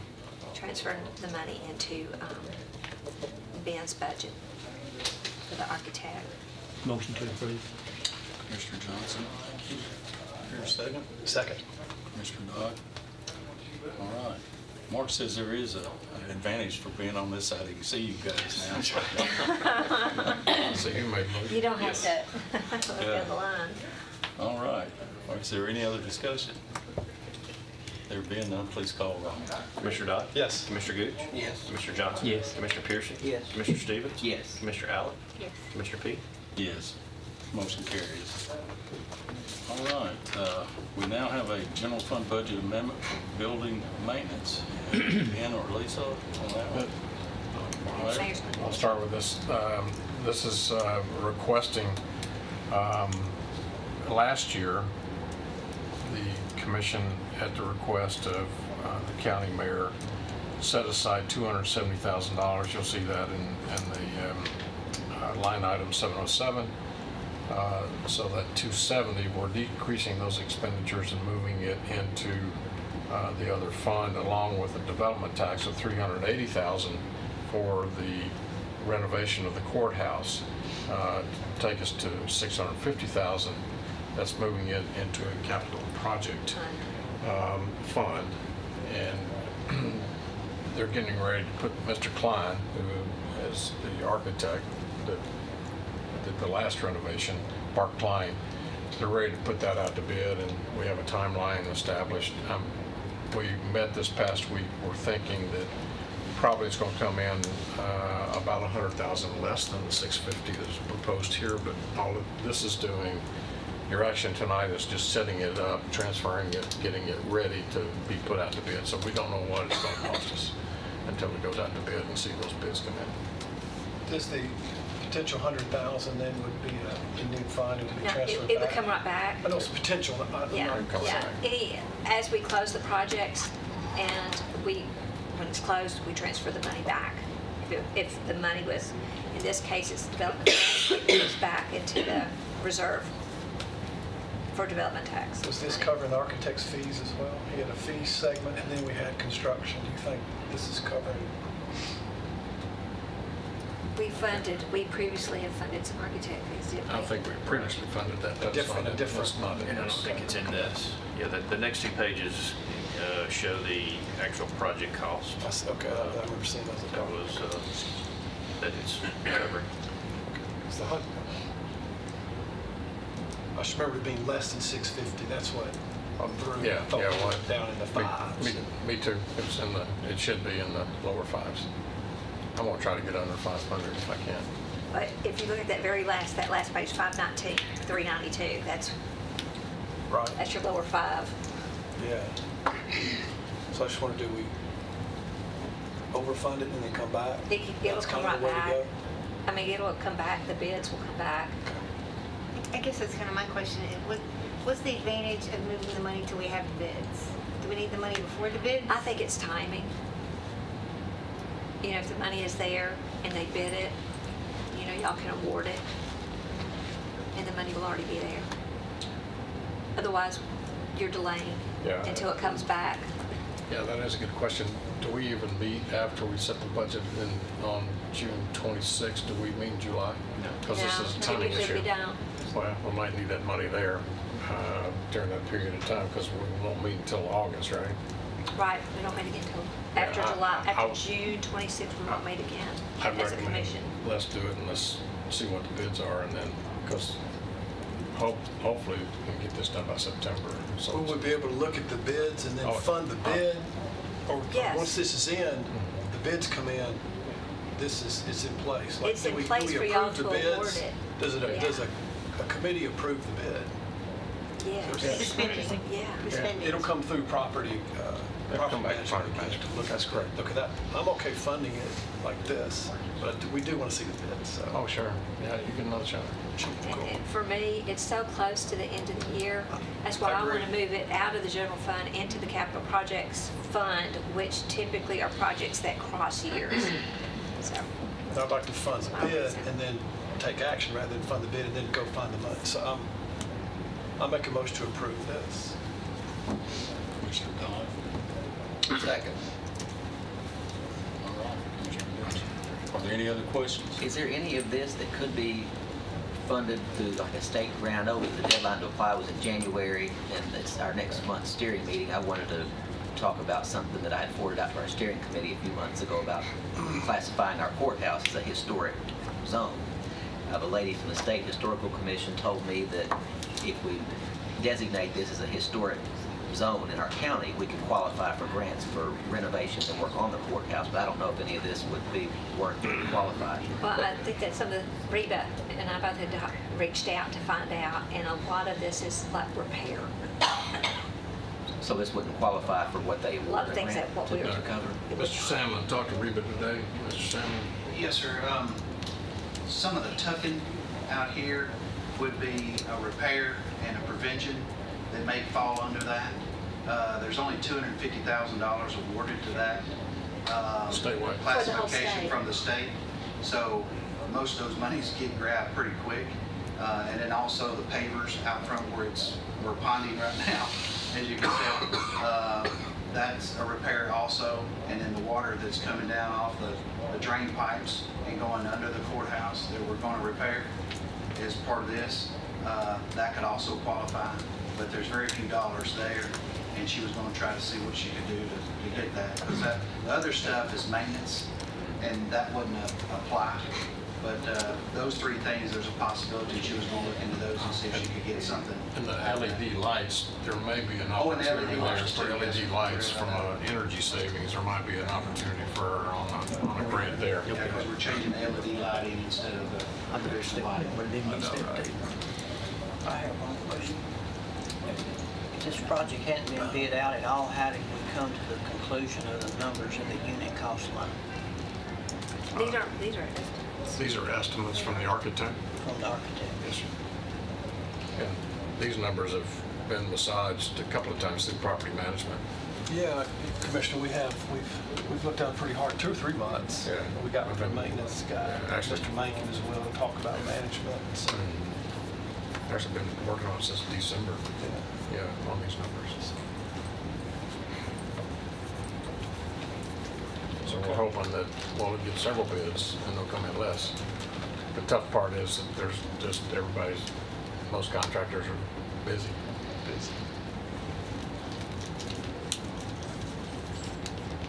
Okay, so we have a motion and a second. Is there any other discussion? This came out of property management unanimously too, so we discussed it because there's some options involved in the bid process and everything on that. Correct? That's correct. Any other discussion? There being none, please call roll. Commissioner Dodd? yes. Commissioner Gooch? Yes. Commissioner Johnson? Yes. Commissioner Pearson? Yes. Commissioner Stevens? Yes. Commissioner Allen? Yes. Commissioner Peak? Yes. Motion carries. All right, general fund budget transfer for emergency management.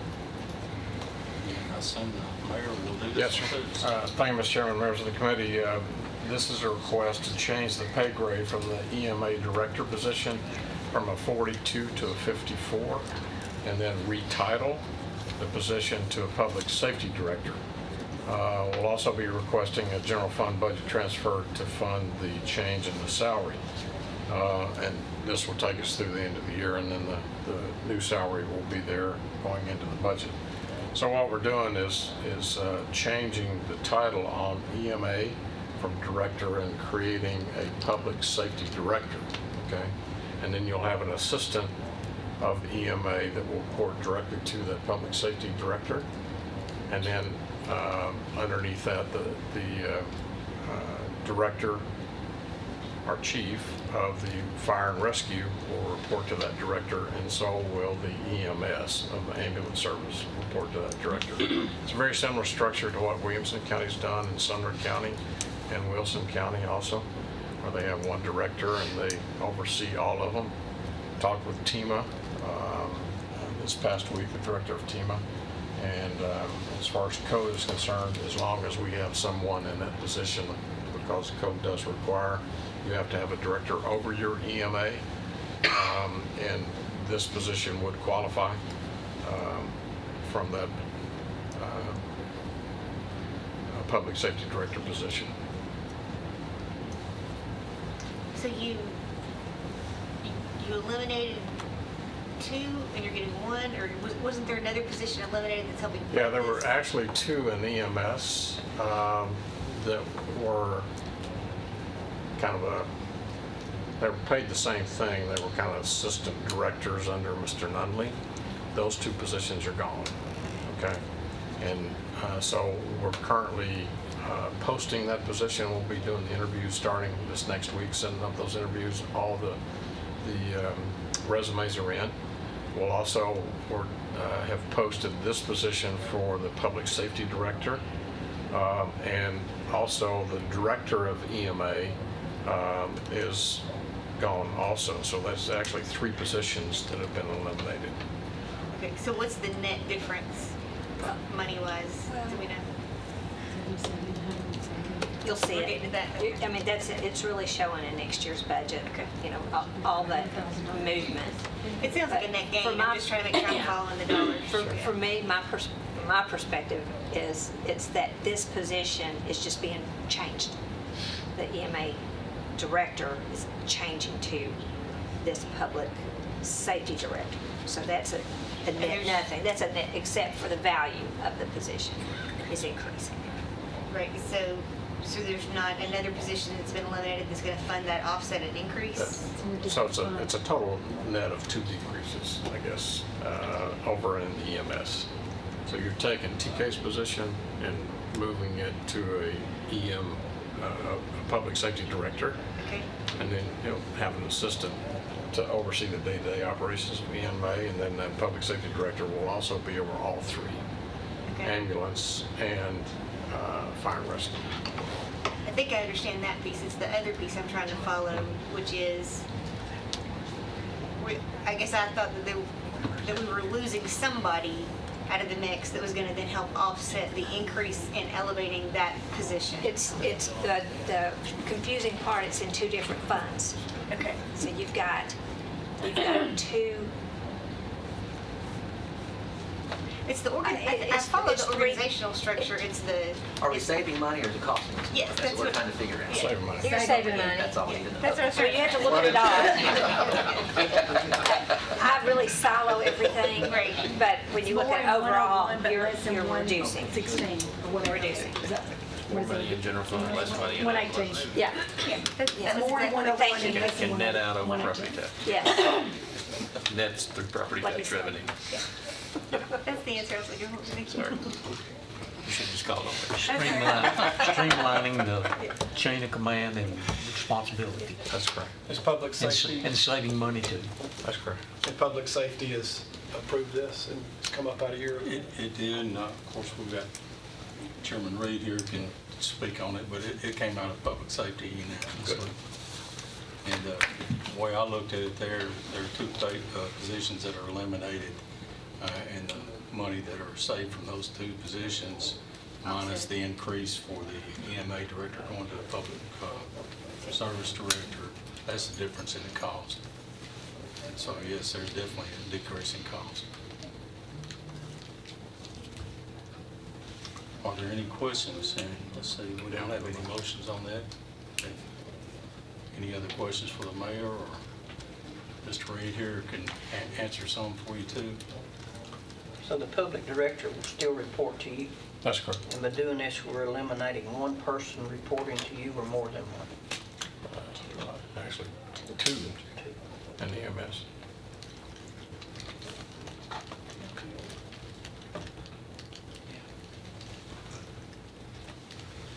Have you got a motion? I do not. You do now. Okay. Mr. Johnson has a motion. What's the motion? Yes, is that to approve or? To approve, yeah. Okay. Second. All right, we have a motion and a second. Do we have any other discussion or questions?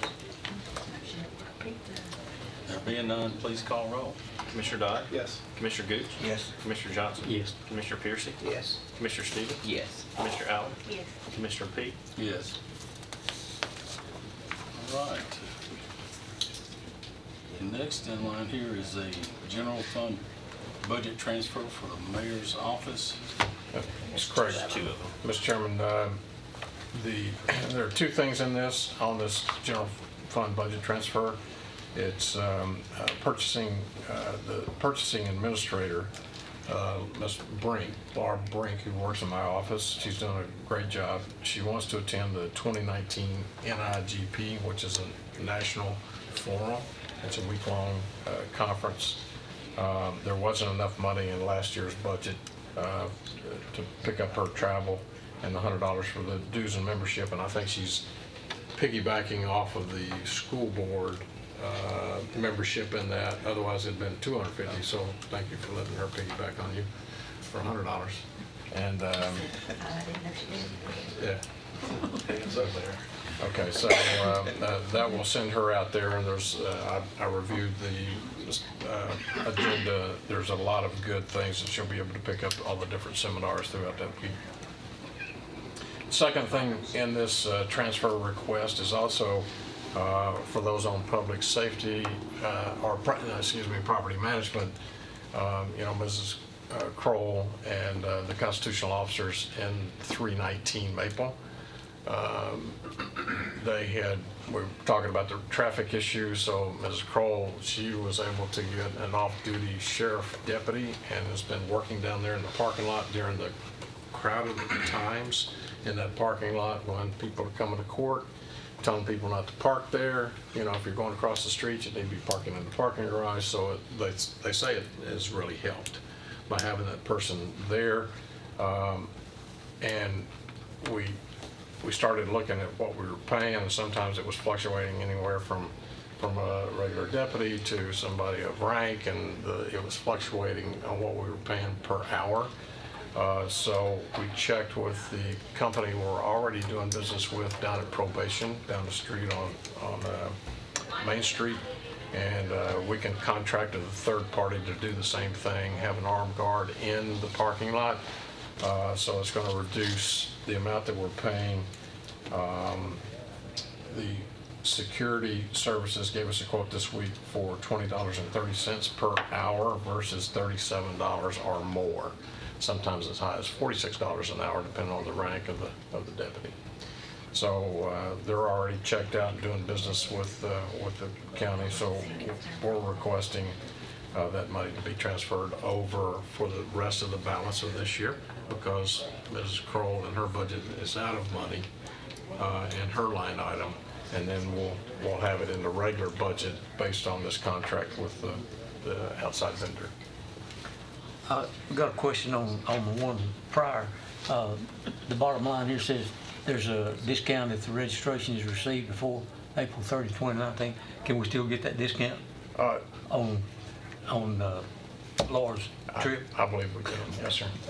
And that's why I'm asking for it now, because the trip is not until July, into the next budget. But in order to get your early bird, whatever, you need to do both, So that's why I'm asking for the budget to transfer now. Have you had any conversations with Ms. Garrett if the health department is having any parking issues? Because that was mentioned a few times when I watched property management. I have. I don't know if she needs somebody like this. Yeah, they've been parking in hers as well, but I think that, we may want to bear down on that. We are, Mr. Sandlin's been working with Mr. Brooks at the road board, and they made a visit down there earlier this week, and he's prepared to go ahead and make the signage to start placing down there, telling people where not to park and et cetera. And they're also gonna, Mr. Sandlin, you gonna put the hour thing down on the curb like we have out here, 2 hours? Or whatever it may be? Highway Road Superintendent, Mr. Brooks is going to put 8 signs up. He hadn't figured out the exact size yet, 3x4, 3x3, whatever, saying employee parking only. In the sections that we had talked about, the outer part of that parking area, and for 80 employees that's in that building, 78 to be exact. And then for each parking space, he's getting his vendor that actually supplies him with that reflective type signage stuff. For the placards, they're like 4-inch by 12-inch, like you see out here, saying 1 hour parking, 2 hour parking, handicap parking. It would just say employee parking or employee only. So either of those 2 words on there. And he's getting a quote on that. So that's our plan right now as far as doing signage on it. Not revamping anything on internet exits or anything at this time. We think that will take care of that to a great deal, as well as the security. So but the health department, going to talk to her and see Yeah, well- how this is going to impact her? Because Sure. you squeeze one side of the balloon, the other side. Oh, sure. Swells. And they were also using that parking lot right across from risk management also. Right. You know, trying to come in the backside. And you just made me think of this, I don't know, I always think about our schools and how we have to communicate with folks. Are we going to do any signage in any other languages, or is it all going to be in English?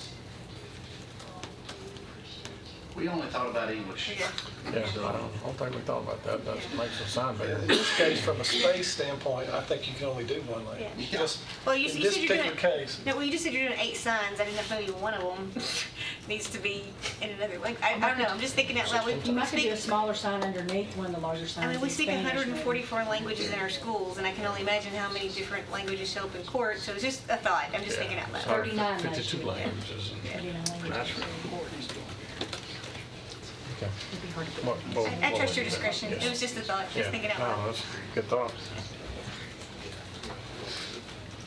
Okay, you've heard the discussion. Do I hear a motion? I can certainly make a motion on the funds for the parking attendant, just because we've discussed that at great length, and it's a cost savings, actually. I can't make a motion on the other one. I don't have no awareness of it, so, On the NIGP? yeah. Is it- But I'm comfortable with the mayor's thoughts, so I'll make a motion to approve both amendments. Both of them. Yes, Commissioner Dodd has a motion to approve. This both. Both, yeah. Okay. Is that okay? That's fine, that's fine. Second. Commissioner Johnson. Any other discussion? Okay, there being none, let's call the roll, please. Commissioner Dodd? Yes, sir. Commissioner Gooch? Yes. Commissioner Johnson? Yes. Commissioner Pearson? Yes. Commissioner Stevens? Yes. Commissioner Allen? Yes. Commissioner Peak? Yes. The motion carries. All right, the next is a general fund budget amendment for autopsies. I'll do this one. These are, seems like every year this time, and we budget more, and then we get to this time and we need more money. And at the end of April, we are 26% higher than we were at this point last year. So requesting $110,000 for this line Out of any fund balance. out of any fund balance. I mean, it's a necessity. We don't have. It's just the cost of doing business, you know. Motion to approve this budget amendment. Commissioner Johnson, do I hear a second? Second. Commissioner Piercy. Who does the autopsies? Is it a contractor or do we have? It's a contractor in Nashville. Matter of fact, we actually started working on this last year. Cuz, you want to come up here very quickly? With Mr. Burgess, we've been working with M Tissue, we've been working with Meharry about creating a forensic facility. The company in Nashville, and he's one, Cuz brought this to my attention 2 years ago, I guess it was. And we contract, and all the counties in the mid-state area contract with this company, third-party company in Nashville. And unfortunately, because there is so much growth, there are so many autopsies to be done, it's taken anywhere from 8 to 10 months to determine the cause of death. When he goes in and he has to certify and signs off on it, they're dead. What is the cause of death? You send them down there, you make that determination, right? Yes, And you send them down there, and it's taken 8 to 9, 10 months to determine the cause of death. If a small child is suspected of dying of 1 year of age SIDS, or under, it's Okay. automatic, unless they were born with, Health issue. and it's expected. But a good rule of thumb is you can count on doing an autopsy for every 1,000 of the population. Now, we probably have 60 to 70 of our residents that actually pass away in Nashville, and it's the county that you pass away in that's responsible. And the reason they have passed away in Nashville is because we picked them up in a wreck or for whatever and transferred them to Nashville, and 2 or 3 days later they passed away under investigation by the sheriff or even Murfreesboro City or the state. And Davidson County pays for that autopsy because that's where they passed away. So we're right on track as far as our numbers according to our population, even though we'll probably do 220, 225 this budget year. I'm guessing we're going to hit close to $400,000. And the scary part is when he started sharing this with me, is that there is no place in Middle Tennessee, now they're covered in West Tennessee. Yes, sir. They're covered in East Tennessee, but there's no place outside this one facility if we were to have a catastrophic event, okay? Train derailment, a lot of people die from ammonia, we had tornadoes, we had, if we had a shooting at an event like Las Vegas, okay, you always have to try to plan for the unknown that may happen. If we got 100 bodies right now in Middle Tennessee area, if it's happened in the Titans game, there is no place to take those bodies, okay? There's not enough drawers. How many drawers do we have in the hospital here? We're using the hospital, and we can put 4 to 6 in there, but that's an inconvenience to them too. They're just being nice and generous and letting us, but we might put 1 at the VA. Stonecrest can only hold 2. So if you had 100 bodies, you have 2 options. Either you go purchase reefer trucks, like what happened in the hurricane in Texas, in Houston, and then you can't resell those because once a dead body goes in there, you can't resell the reefer trucks for anything. Or you commandeer the ice hockey arena and store them there until they can be disposed of. So that's what has generated the talk of trying to seek state dollars and federal dollars, trying to help build a forensic facility and put it in with M Tissue and Meharry with that new medical doctor program. Dr. Hildreth got real excited about it because he said med students never have an opportunity to actually touch or look at an actual dead body. They just have dummies to play with. But this was, it's something you never think about until he started telling me how much we're spending, $400,000 a year, and all the other counties. I believe if we were to look at building that type facility in the surrounding area, Offset the cost. they'd help offset the cost of that building on an annual basis, because Bedford County's probably $200,000. You can very easily get up to over $1 million in recurring dollars coming in the mid-state area to help offset the time delay what's occurring in Nashville. Okay. It's just preparing for the worst case scenario. That what you have to, but we're going to get to that one day. I was just trying to be proactive with your mayor back when he was a senator. Wait till you need it. It's going to cost you a whole lot more. But in the meantime, we need $110,000. Okay, let's see, we have a motion and a second on this, right? Are there any other questions or further discussion? There being none, let's call roll. Commissioner Dodd? Yes. Commissioner Gooch? Yes. Commissioner Johnson? Yes. Commissioner Pearson? Yes. Commissioner Stevens? Yes. Commissioner Allen? Yes. Commissioner Peak? Yes. Okay, the next was the legal service agreement, which we've already taken care of. Let's see, we need to look at the evaluation of the budget and finance director. And if HR director would come up for just a second, I'm hoping that we can make this quick. Well, let me go ahead and start. The last time we discussed this, I handed out some paperwork that I had gotten from CTAS. I'm going to go ahead and hand those back out again so everyone's kind of refresh your memory. We asked at that time with the other information, if anybody had any questions, please forward that to us. I talked to the director. She said there has been none. Please come on up.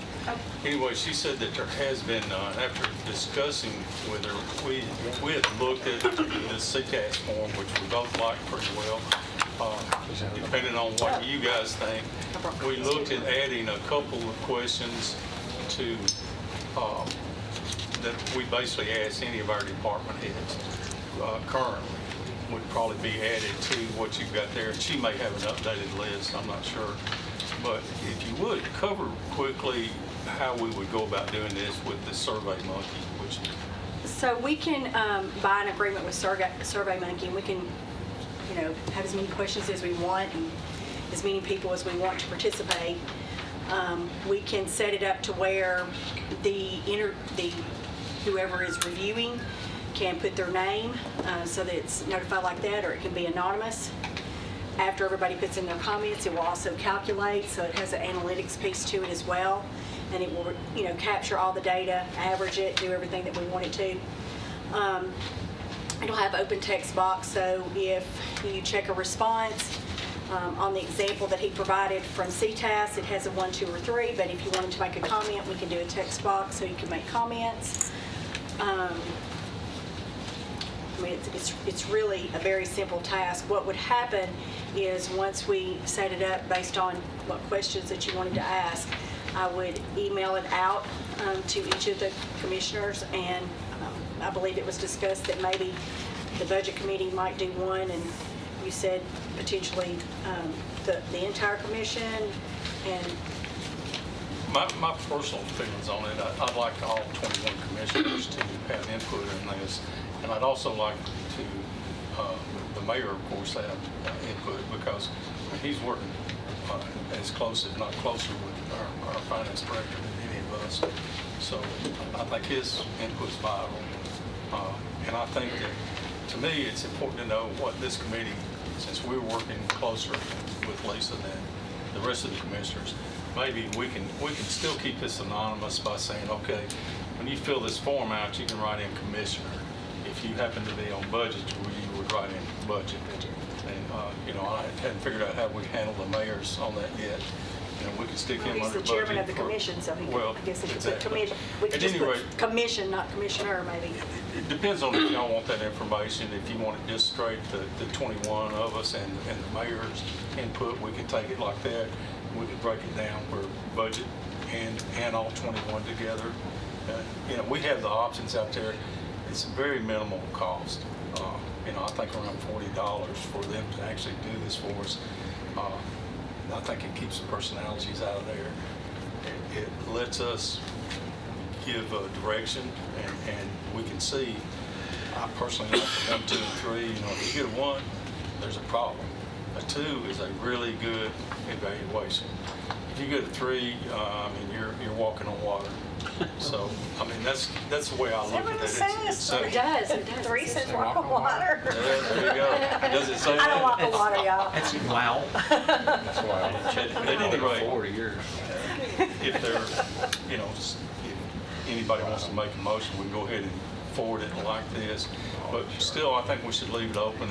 If anybody comes up with a question they'd like to add, I'd like for that to be open, but I think the format that we've got here and what y'all got handed there, unless y'all see a problem with it, I'd like to go ahead and say, hey, this is what we're going to do. But, like I said, that's up to you. Go ahead. Food for thought from reducing it from the 21 commissioners. What about food for thought for the budget committee and the chairman of the other standing committee? That's just food for thought.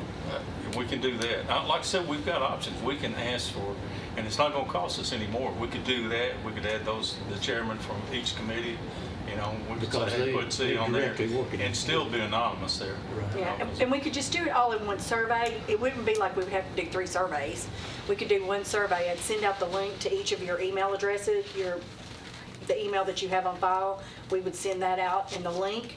And then what you would do is where it asks for the name, so we'd leave the name box in there, not for you to put necessarily your name unless you want to.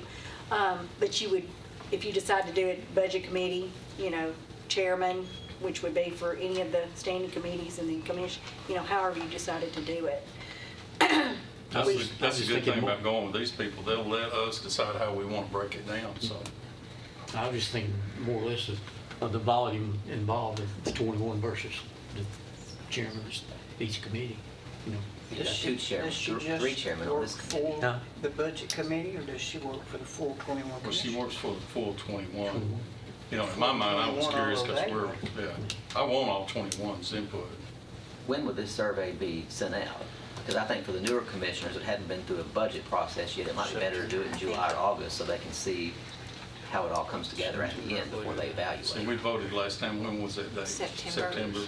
And we did that so we'd actually be through a budget round for all the new commissioners. Well, and because this position touches every aspect of our county, instead of reducing it, I was really actually thinking even maybe include department heads. I mean, because how she interacts with other. Well, it's not just department heads, but schools Right. and highway. Right. Too. You know, how she interacts with all those folks. I mean, it's just valuable input. Well, I would do that separate. We could do a satisfaction survey. That's kind of what you're talking about, how the departments interact as opposed to her performance, because they don't really, are not her supervisors, so to speak. And so we have done satisfaction surveys where departments are, how is the department, it wouldn't necessarily be Lisa, but it'd be how is the finance department working with your department and those type things. And I'd be happy, I mean, we've done stuff like that in the past. Well, that could be part of, that information might be part of our evaluation. The results of. Yes. If that's something we want to look at, but I think it should be just the people who she kind of reports to, but to ask people throughout the county to Give you feedback. evaluate, you can maybe give us feedback, but part of her evaluation. Well, even if we did a separate survey, I mean, for the cost of this, we could definitely get that information. Well, Mr. Chairman, it's not necessary that it track with our fiscal year, right? That's correct. Yeah, No. you know, it may In be. January, I mean. Yeah, January, wait 6 months and give everybody an opportunity to, to have input. And, there's no sense in trying to rush this right now. I think it'd be unfair to even our new commissioners to do that unless. I think that's a reasonable approach, Commissioner Allen, that Sonia told me. I think that's a reasonable approach there. Just satisfaction or whatever, survey. Or it could be The department quality heads. assurance, whatever you want. Whatever. It doesn't have to be satisfaction, Whatever you want to play with the words. Okay, so any other discussion on this? Or any other ideas? I mean, we're open for this, but if not, we're assuming that we'll be sending out a survey in early September or maybe a little before then, and possibly doing another satisfaction survey from department heads. Guaranteed. Okay. But, And- So when do I do, which one? I want to make sure that I'm sending out the date you say. So send out the performance evaluation to all the commissioners in September. Yes. Correct? Okay. We voted on that last time, so. Okay. Now, the other, I'll leave that up to the committee. Mr. Johnson, you got any ideas on that? So, What about the first of the year, Okay. January 1? That's agreeable, everybody? all right. Oh, my.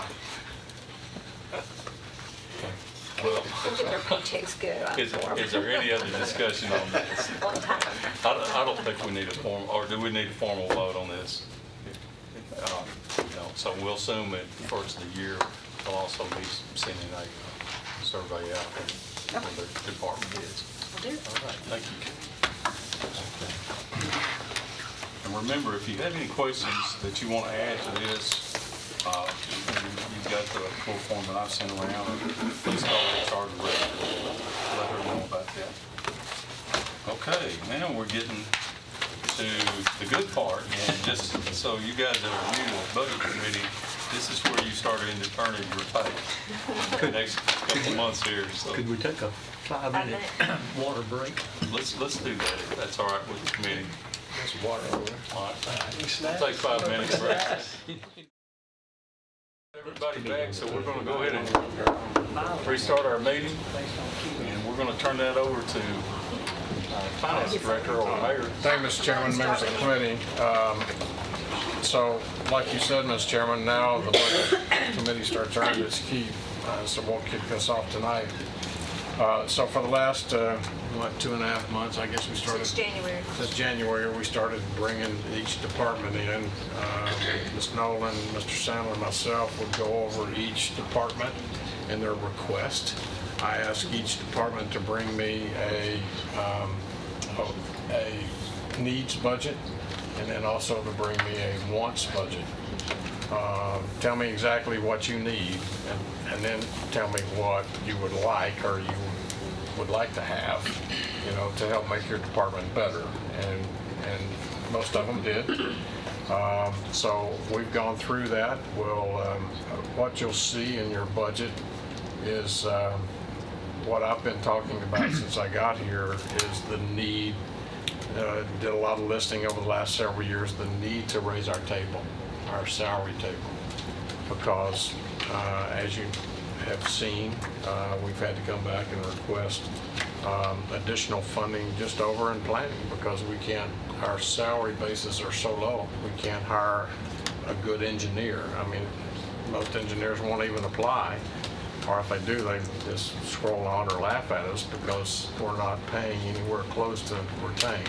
From our ambulance department, our sheriff's department, by the time we send, sheriff, what's it cost to send to get their post certification?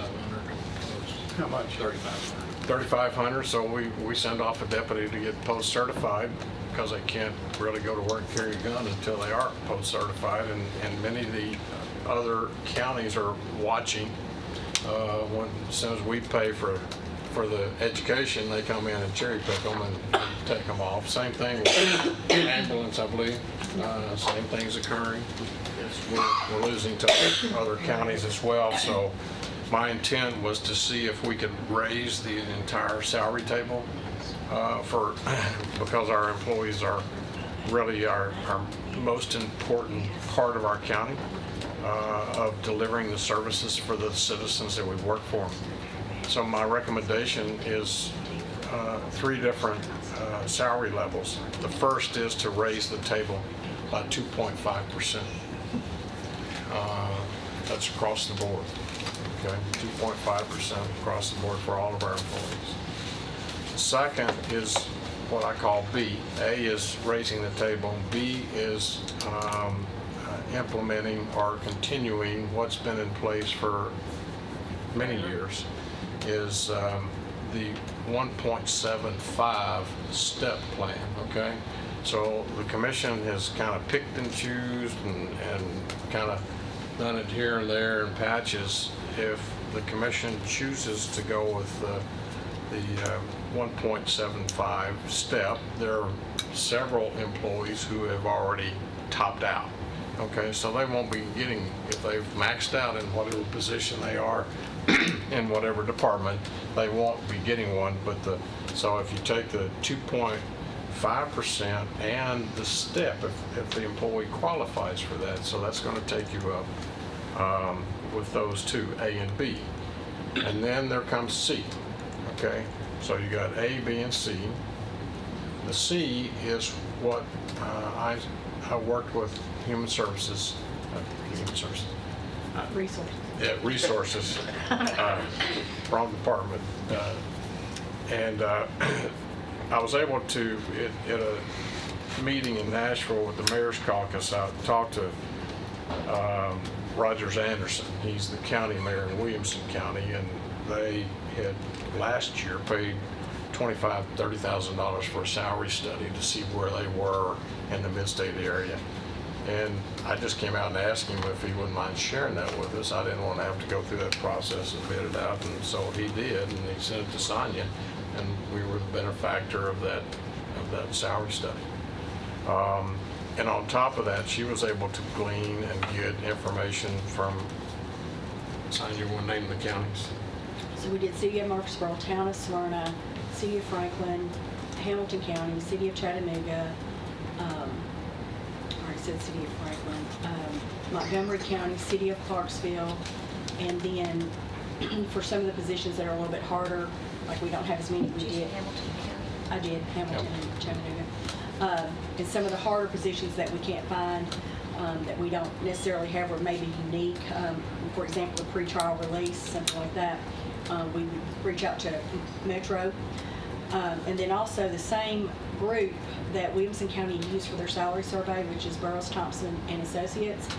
I participate in his surveys. Every survey that he has, Steve Thompson reaches out to me and says, hey, will you help us out on this? And he's been always very generous to share those surveys. So he sent me a public sector survey for this year, and he sent me the results for that. And so then I use that also to help offset some of these unique positions as well.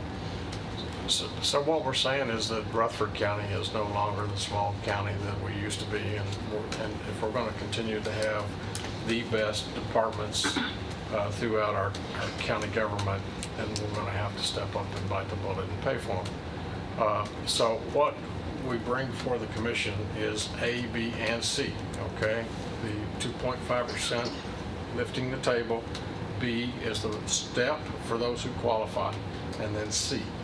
The commission may, as we go down this road, starting next Tuesday, when the departments start coming and making their presentation and trying to justify what they're asking for. The commission may, by the end of next month, you may just go with A.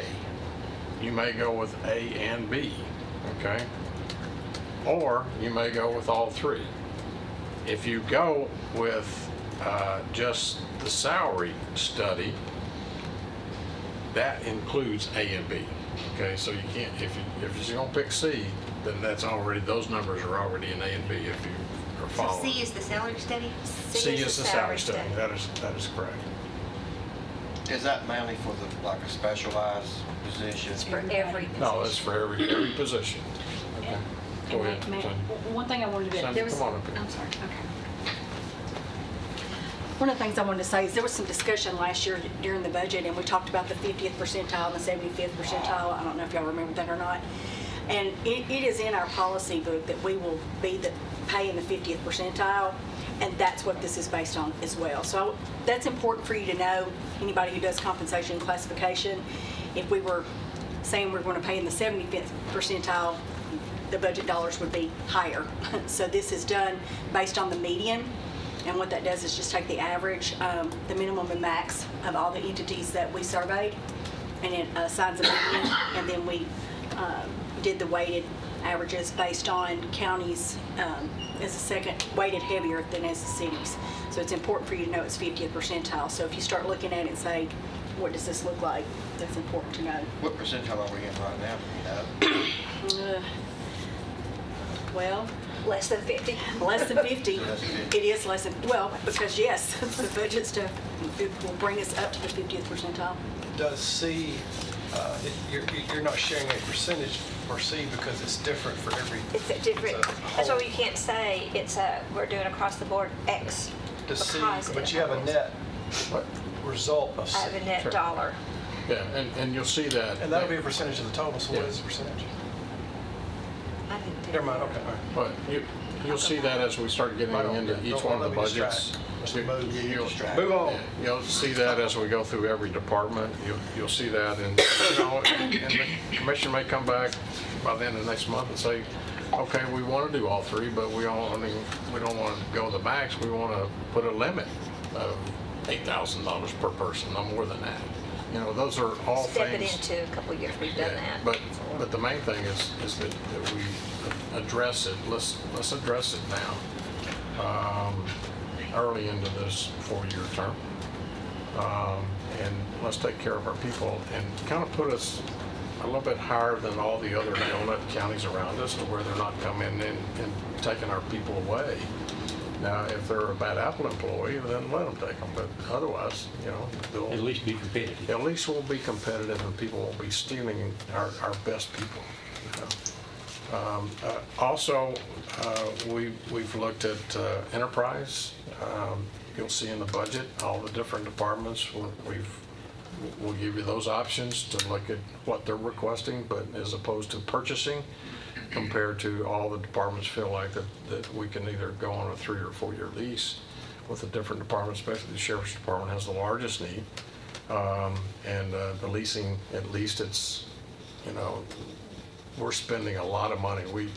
The corrections facility, the workhouse, we've got a 1991. We've gone in and reviewed, looked at all the fleet. That was a hand-me-down to the SROs, and the SROs handed me down, and we actually are transporting people. And that old bus and that Ford, the Crown Vic 1991, and we're spending so much money on repair. A transmission goes out and you put in a $2,500 transmission in a car that's not worth, we could get more taking it down to, getting weight off the steel, for scrap metal. So we've tried to address all of those to get us beefed up, and so we'll start this process. That's kind of it in a nutshell. I've talked to all the different departments. I said be prepared if the commission so chooses we need to come back and cut, we will. So be looking at that, but I feel fairly good about what we've presented. I have just a quick question, because I knew this was coming, because you've been talking a while about wanting to do the 2.5. Were you also thinking that we're going to do that for constitutional officers? Like, are we taking it all the way up to executive levels, constitutional officers, everybody? It's across the board. Okay. And then School board as well? School board is different. own. They do their They're on own. their own. They'll be bringing theirs. Yeah, I've seen it, I just didn't know if y'all.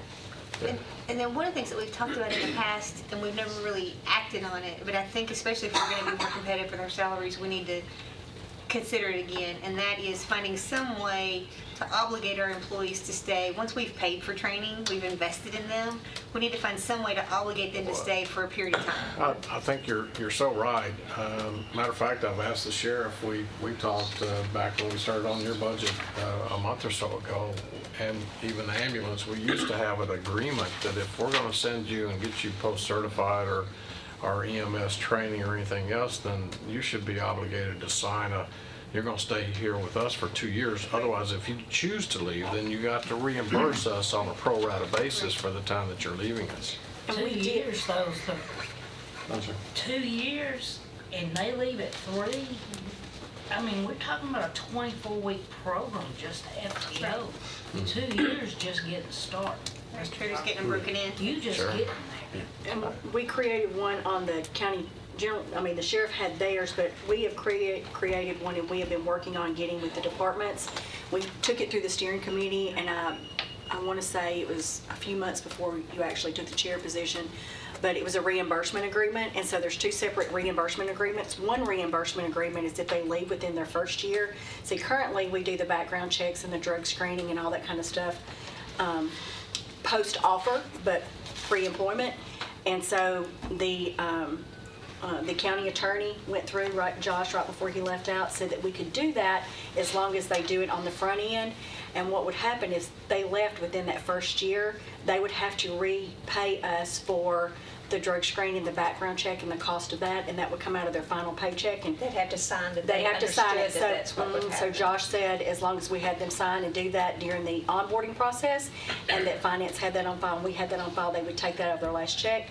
The second part of the reimbursement agreement, which we're working with the departments, is to all the things that they are given, like correctional work center, I'll use that as an example, a duty belt, their uniforms, their spray, all those things. Sometimes people don't bring those back, and there's an expense with that as well, but also the training pieces. So we are working with the departments to give us a list, and it's taken us longer to get that, but we will do that for every position we post to get the money It's back. like if you take a roll inside your motel room, they're going to send you a bill.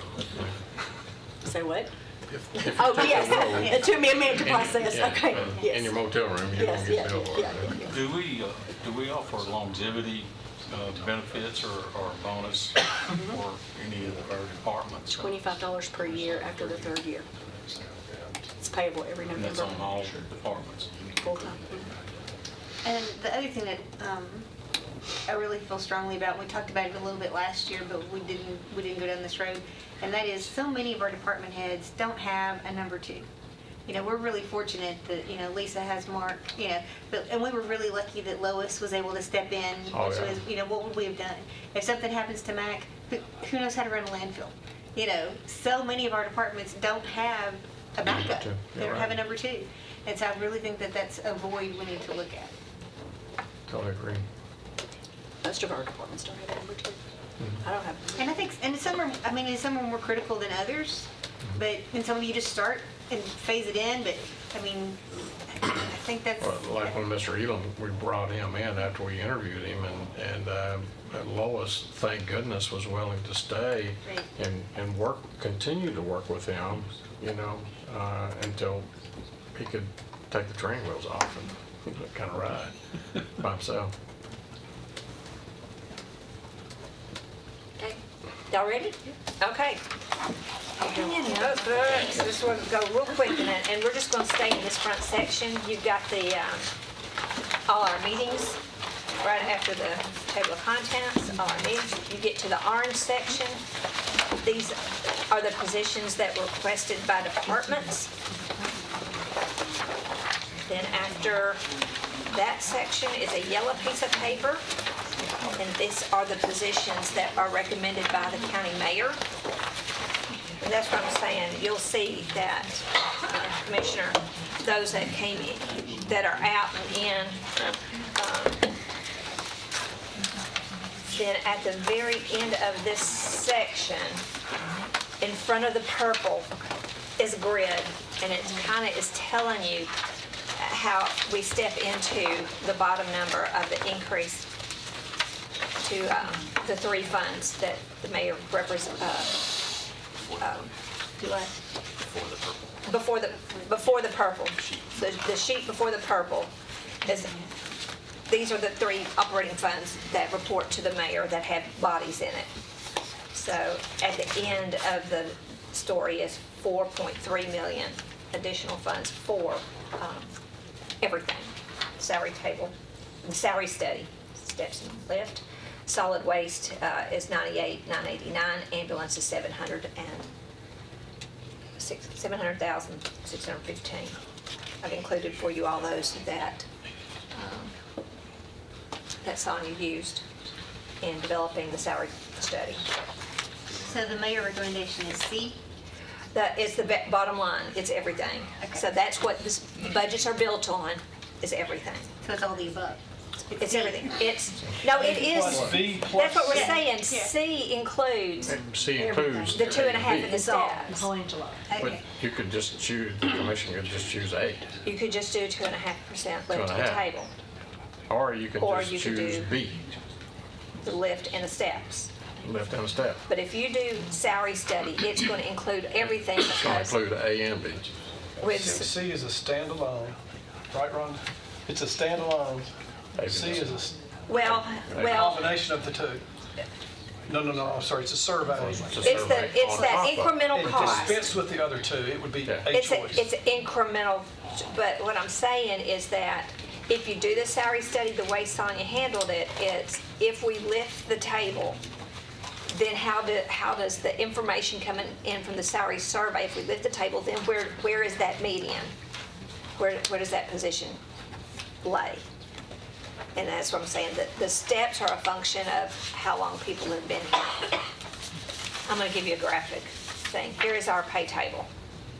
Grades and steps. She talked about the median. That's 11, right? Step 11. Somebody so the median average, step 11.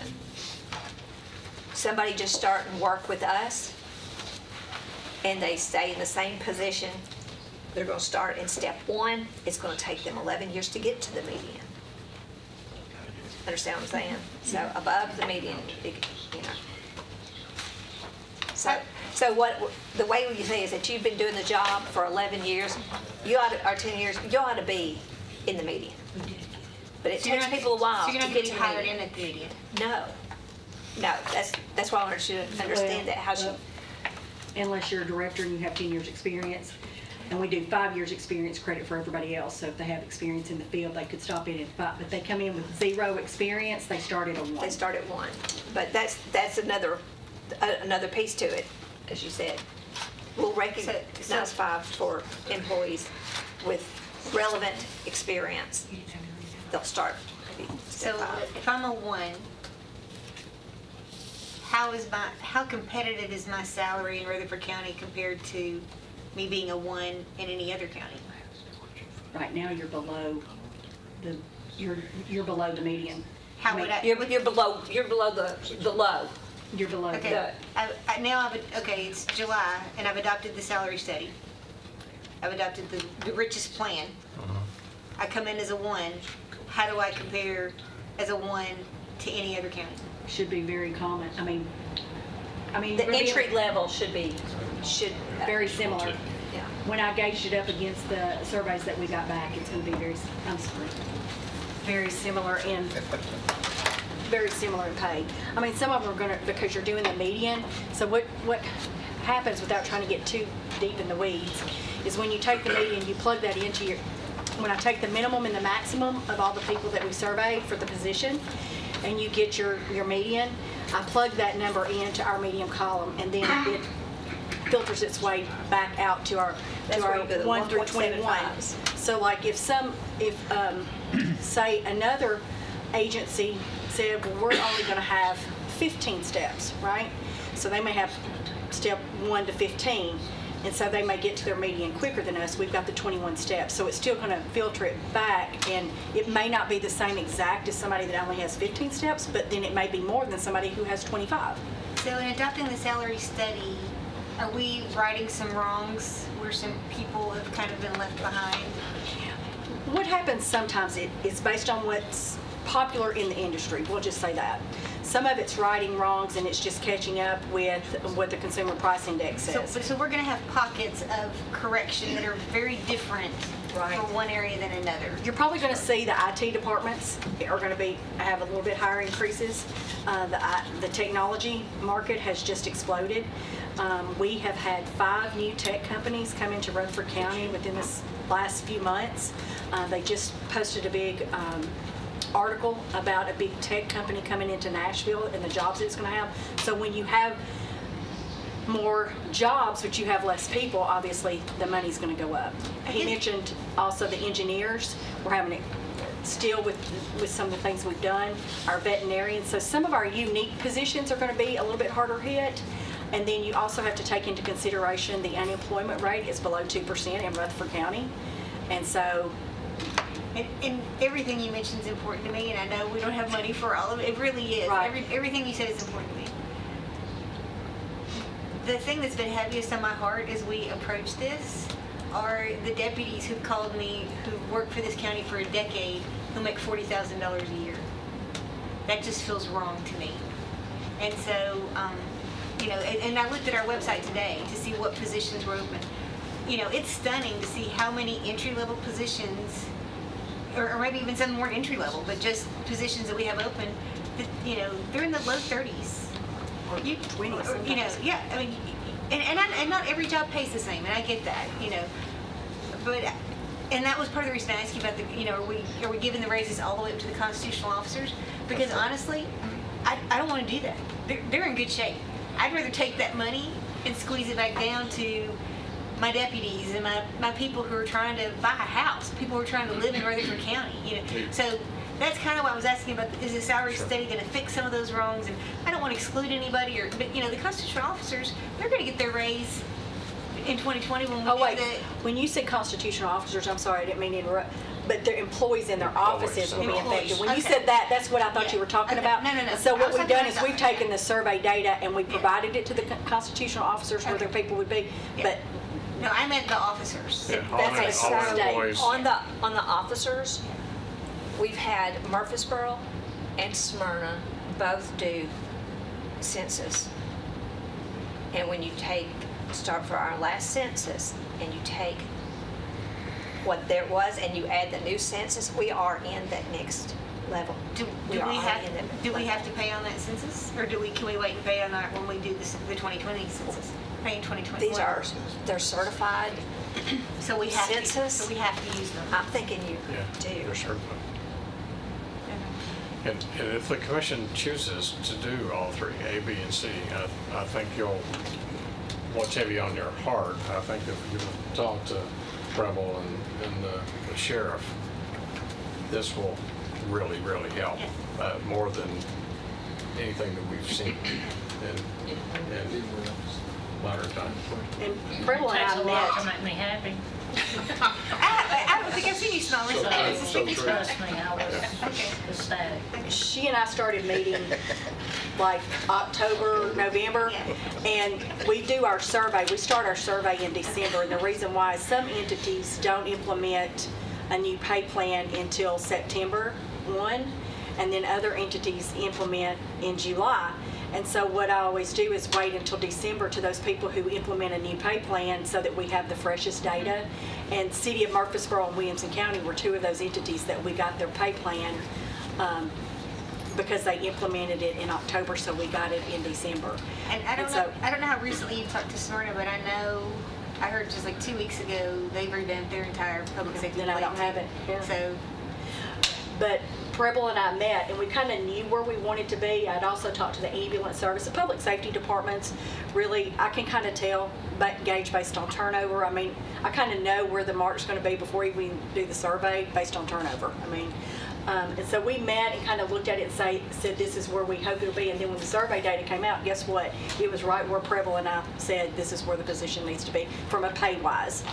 You know, so I feel like we've got really good, I mean, I really feel like we've gotten a good sampling to use for this purpose. I wanted to interject, if it's all right. The mayor brought this to public safety. Of course, we have our public safety chairman. He can back me up on this. You stand up and speak if you'd like to. But the 7 commissioners on public safety basically endorsed looking at this plan. So just so you guys aren't out here in the wind thinking, well, what are these other commissioners thinking? As a matter of fact, I got a call from Commissioner Phillips today. He had planned on being here. Unfortunately, he's out of town, not going to make it back. But he asked me to relay that he endorses this wholeheartedly. You know, if you listen to the sheriff, and we've got deputies that are working 2 jobs, part-time, and they're coming in sleepy, they're trying to do their job. Same thing with the ambulance. We're not able to keep people, and, you know, of course, in public safety, that's where we're seeing the brunt of it. So just to let you guys know, as far as the public safety group goes, you know, they are endorsing this because they've seen this fall out. And when you talk about public safety based on the percentage of population, public safety is going to be probably close to 75% of our employee It's the base. largest It's part the of our largest. So general fund. when you when say impact public safety. the entire public safety on this pay plan, that but is when gonna you be- watch the news every night, you want them on the job. Yes, exactly, right. And I want to be fully staffed, you know? Should I say something? Yeah. Of course, the mayor and I, we've talked at length, and of course, Preble and Sonya's been meeting, like I said, since October. I've got 5 positions in communications. I've had those for a year, trying to fill them. We interview people, we get to the point where we make an offer, we give them the salary, and they, no, we're not coming. I've lost a communications, good lady, super, to another agency. They brought her in starting at 40 and paid insurance. Of course, she comes to me and asks me what am I going to do, and I said, if you don't take the job, I will. I mean, but that's kind of where we are. We're struggling, and our people are very deserving. And I really endorse what the mayor has done and Sonya, and ask for your consideration of this. Okay, a little bit more. I want you to open the long sheet. Estimated change in fund balance. Salaries on it? All right, so I'll share. on the column that's got a little yellow on top, 5/7/2019, this is our, on my books, what our budgeted fund balance is. And that number starts with the audited fund balance plus what we've estimated revenues to date, less what we've appropriated. That's the ending fund balance that we start. What's all right? The very first one that says budgeted, assigned, unassigned fund balance, July 1, 2019. That's kind of where we are. Now, we've got some funds that have committed fund balance. I'll if you go down to the general purpose schools, they've put money aside for the last 2 years, knowing that we were gonna have to open these 2 schools. So then you see the column that has no numbers, 18, 19 revenue estimate improvement. You've heard me talk, when we go over the revenue, looks like we're going to be able to improve those revenue estimates. Those will drop in this column in June, when we review every revenue, every single one. Then that becomes our new estimated beginning fund balance. I'm just telling you that this balance that we're starting with is low. It assumes that we will only get the revenue we estimated, and we will spend every dollar that we have budgeted. So I'm telling you now, that's why you are going to have improvements later. But with that in mind, using county general, we're upside down by $12.5 million.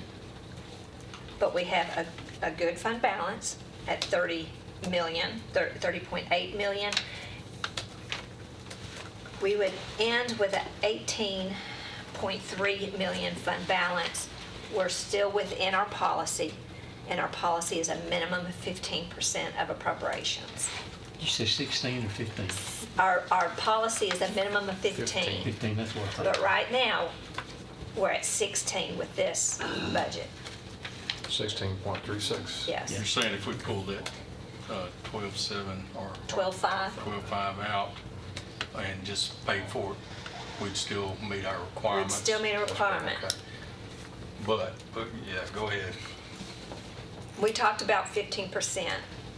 I'm just throwing this out there. I'm just saying, you know, if some of our goals, if the goal is a AAA, I mean, that's just part of the matrix that they evaluate us, but that's something that y'all are going to have to consider. But that's not saying that we won't get it. That's right. You know, we're A++. You know. Are you saying the 15%? We're still, I'm bringing. Get you the AAA? I don't know that. It's a component. It is a component. But what I'm saying is AAA don't have, AAA has more than a 15% fund balance, is what I'm saying. They may want 20. They may want 20, 25, 30. You want a big cushion. That's what I'm saying. I'm just laying that out there. I'm telling you, this way, we meet our policy. We're also saying. But we had 30 and didn't get it last September. Yeah. So, yes, well, yes. Yes. But at the time we didn't have audited numbers because we did it in August. Yeah, So they didn't know that we for We sure. shared the numbers, but they said they're not audited. You know, they just jerk you around. It's just. Okay, so solid waste is showing using fund balance of, you know, less than $500,000, but they have sufficient funds in their fund balance, knowing that at some point there is going to be a new facility. The thought is to use some of that for that. Ambulance is a problem, showing a negative fund balance. We cannot have negative fund balance, y'all, and we can't get it to zero. I mean, we need operating money. So that's the problem. That's one of the problem children. And we pulled that fund down, by the way. We pulled it down. Something that they've done on their own. Right, that's right. Okay, 119 Industrial Development Fund, that's just money in and out. It's coming from, the money's coming in is from airport to loans from then, and the money comes out, it goes to debt service, and it pays a bond issue. Yeah. Special purpose, we don't do a whole lot there. That's the money we can only budget what we receive. I'm showing some, but it's only interest. It's not, we're not budgeting what we think we're going to get from the feds. It's that very minimum. If y'all remember, when we come back in August, the sheriff's office will see how much they have left and then amend. Drug is pulling their, drug fund is pulling theirs down, but they'll still have some. There's not recurring revenue like personnel that's coming out of that one. That's not concerned. Highway is strong. They're showing an increase to a fund balance. I don't know if you can tell, but if you see highway and GP schools and educational capital projects, I did a first estimate based on what the assessor gave us on, assessments to convert to the tax rate. They all have used the first set of numbers. Last week I got new numbers. So we can improve some of that. It's not going to be huge, but we'll have some opportunity to approve those estimates of the revenue that deal with property tax. The other problem comes about, we are at schools. Budget as presented shows ending fund balance, and this is using everything, and I will, full disclosure, that committed fund balance, I don't think it was the intent of the schools to let's suck it all out and use it in the first year of operating. I think the intent was to kind of ease into it, maybe use it over 2 years, not suck it up in one. But with the budget as presented and showing you all the components, the fund balance is at 0.88%. It's got to be at 3. That's state requirement. Right, 3%. The requirement is 12.7 million. That's what, where you see it on the side, is what it should be. So we need to come up, or some kind of a revenue not spent. Again, those are some of the pieces that we'll be getting to. We need to come up 9 million. And the ones that don't have a requirement, They don't have a requirement. Like ambulance doesn't have a requirement, but I'm telling you, we got to have operating money. agreed, But there's They no don't have a- external, the, there's no county external policy or thing. state or whatever. Right, right. The next component, cafeteria, it's kind of interesting in that it cannot exceed 25%. Instead of a minimum, it's a cannot exceed. So it's presenting at 7.24%, so we're within. Educational capital projects, I think the way it's short with what they are proposing, but I think the idea is what they would like for you to consider is giving them more to do the projects that they need to do. More property tax in that area. Debt service, we're at 88% unbalanced. Now, what I don't have in this is an estimate for what we may borrow and have to pay out in next fiscal year. I kind of want to get a little closer. When we get to debt service, we're going to talk more about projects and what things that we might have, and then I might, then I'll add a component in there. If we borrow in the fall, we will have one interest and principal payment. If we borrow like today, then next year we'll have a full interest, 2 interest payments.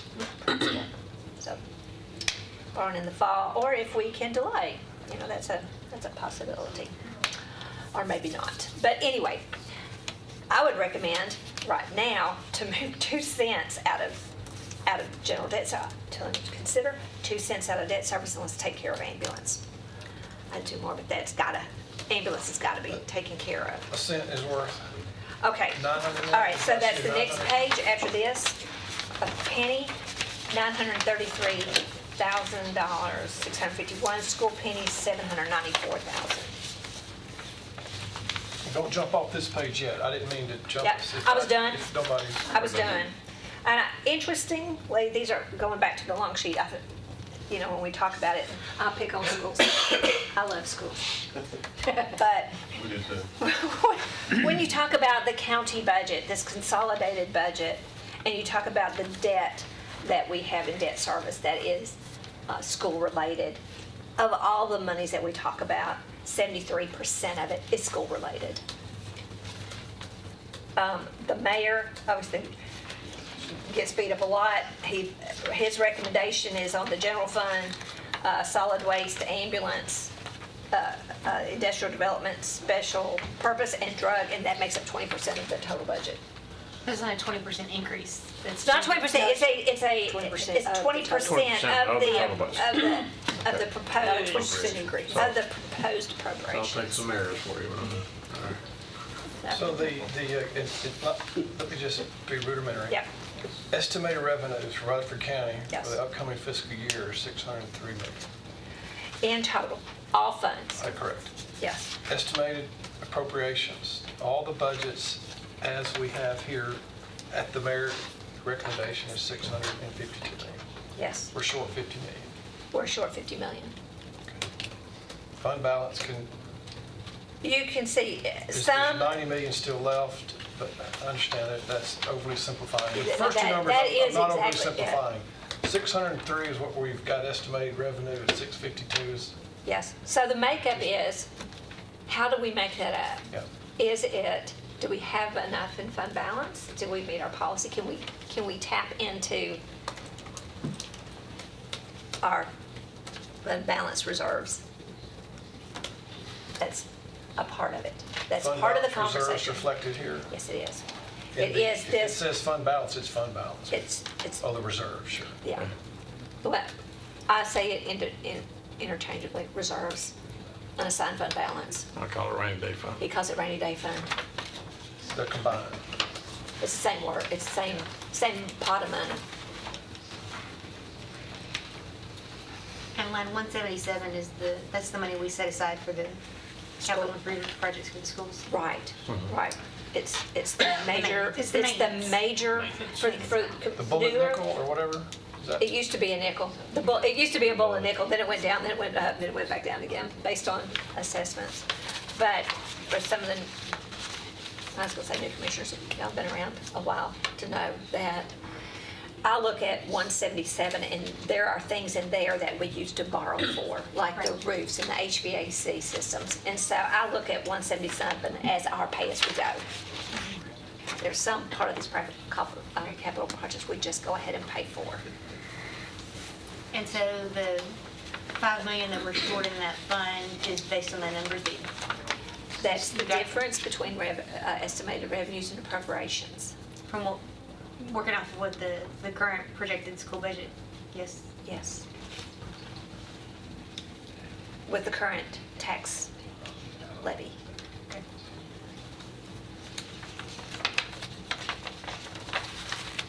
So that's the 900-foot view.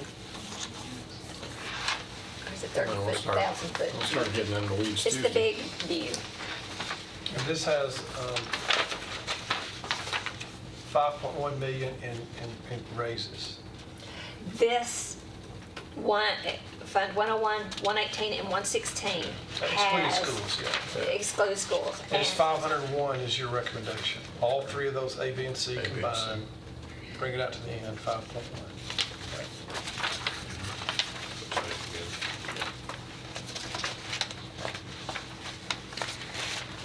Yeah, I didn't go that way. I don't remember a $5 million number. Am I interpreting that correctly? Yes. I think you are. Yes, Yeah. yes. I have to- 4.3. You're already there. I'm just catching up with you, bro. Just catching up, right? That's some psych I gotta be real Yeah, basic everything here. here, this thing in A, B, C, and D. That you're messing with. D is the bonus. D. D says. So with ambulance, when they started the service that they could charge for, the ambulatory runs. Sure. How much does that help us? Okay, so being conservative, I did not do probably as much in the revenue. It's probably going to be better, but I was being conservative in my estimates. I think I've got like a $20,000, $30,000 swing based on what that department has. Still a small percentage. It's a small percentage, but It's it may just now get beginning better. to grow. Carl, how much we do last month on our convalescent service? I don't think he's got April's. Yeah, we just got it, I haven't gotten it to her yet. But- I know we make more runs, we make more runs runs, every and it's month. increased every month. We Correct, haven't been doing and it. collections also, Yeah, yes. we've only been doing it. I'll get 4 that to you months. tomorrow. But I mean, I know it's growing every month, but I didn't. It is, I just don't have a good feeling of, boy, this is how it's going to be always. It just makes me wonder, does it need 2 pennies? Could it live on 1 penny? You know, I mean, that's what I'm thinking, is, you know. I still think we need 2 pennies. I think we need to. Yeah. I don't think it's gonna catch up by the time the pilot, this was a pilot, I believe you all established right when I got here, or right before I got here, and I think it's gonna run through Well, September, right? I think that's what y'all said, is, and I think that they had requested additional people for that, for that, but the mayor did not recommend the two, just to wait and see how the program was doing. They wanted more people. Got to make some cuts somewhere, you know. I mean, depending on. I can't give raises over here and give more positions. I'd rather take care of the ones we got, keep from losing them, than bringing more mouths to feed. Work a little bit harder.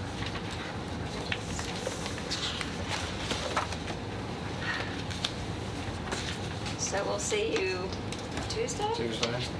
I guess the other thing. That's all I've got. Other thing in your pocket over here is a directory for those that haven't experienced this book before. If you're looking for a particular department, one side is alphabetical and the other side is by function. So it kind of helps you in the general fund find which page that particular department is on. Wow. And I didn't go over it because I did it in high level, but right behind it, and these are repeated behind, but just kind of, it gives you what the original budget was for the current year, what the amended budget is to date, what changes we've made. And then it also, I mean, it's the same information as the big sheet, the fund balance, what the requirement is. It's like if you want to, in the general fund, match revenue to expenses, we need 13 cents. If that was your choice, but if you want to use some fund balance, you don't need 13 cents. Yeah, you can go down. And let me say this, because you may get scared thinking 13 cents, and if we can draw down and still be within our limitations, there is some light at the end of the tunnel as I've talked to different folks. And talking to Lieutenant Governor McNally, I think he held off on dropping a bill this year for internet sales tax revenue. U.S. Supreme Court has allowed that now, and states can start collecting. And you may say, well, Amazon's already doing that. Well, that was a deal that we worked out with Amazon when they first came here. We said that you can charge tax over the internet because your fulfillment center's here, because it was a deal, we put up a lot of state dollars to attract them here. So the first location fulfillment center was in Hamilton County. Their second one was here in Rutherford County, and then their third was right across the line in Wilson County. So they didn't charge sales tax and remit that back to the state. But after the second year, they have now been paying it. But anything else you buy, most everything you buy on the internet outside of Amazon, which covers everything, but you'll find something for your pool or something for your horse barn or something. You'll find it over the internet, and we're going to be allowed to start collecting that. So that can be huge for us. And also, I think, Bill, I believe that there's going to be a bill next year to try to rework the BEP formula, which has been kind of antiquated, and they're going to focus on the counties like Williamson and Sumner and Wilson, and especially Rutherford, who are growing, that we're going to be able to pull down more of the BEP formula dollars for those growing communities. So there's two kind of sources of revenue that's going to help us. So I think that gives me a little hope to this is a big deal on the salaries. It's a big chunk, it's a big bite, but I think that if we do it right, pull down, not have the huge property tax increase, and then wait for that revenue to come in next year. Of course, we never know what tomorrow brings. We don't have a crystal ball, but I think the way we're going to be okay. We'll continue to grow. Our sales tax revenue is going to continue to grow. We're going to be all right. Please clarify this just a little bit. Okay, we're, say, 52 million more for the budget there, right? What's appropriate. So 13.39 cents is what you need to balance everything. No, I was just talking general fund. That's general fund. Just General fund? General That's fund. without school. Okay, Just general fund. That's right. I just picked that one. So, okay. you know. Okay, but reducing the ending fund balance down to 16. That's how it is like right now. That's how, Like if we don't improve beginning fund balance, ending fund balance the current year, I guess I'm giving you worst case right now. I mean, because I know that I'll be improving revenues for the general fund. So the numbers you looked at is going to be better next month. It's going to reflect better. Lisa, on the debt service, we'll have an ending fund balance of 88%. Yes. Is there a standard? Okay, so back in the day, I will go back to Paul Long days. Okay. That's back in the day, when they were trying to achieve AAA at that time. It was sort of like you needed 75% fund balance in debt service. Then we kind of hit it on some bad times. And I don't know if you remember this, but Sam Cruz, one of our financial advisor, we reworked our fund balance policy for debt service to allow us, it's a structured way of how we come up with what ought to be fund balance. We've kind of used 65. We did that so that we could get below the 75%. So I say 75. Do I ever remember 50%? No. When I say 50%, that it's like it's layers. Well, heck, I'm I've talking got about it just right in here. debt. That's what I'm saying, debt service. service. I've got the policy here, and it's crazy, but it does allow us. But it also requires us to look out on our capital improvement plan and see how much debt are we going to be looking at in the next 5 years. So it requires us to look at schools and all, say, well, what's coming? So that's always a component of the fund balance, is how can we sustain the balance.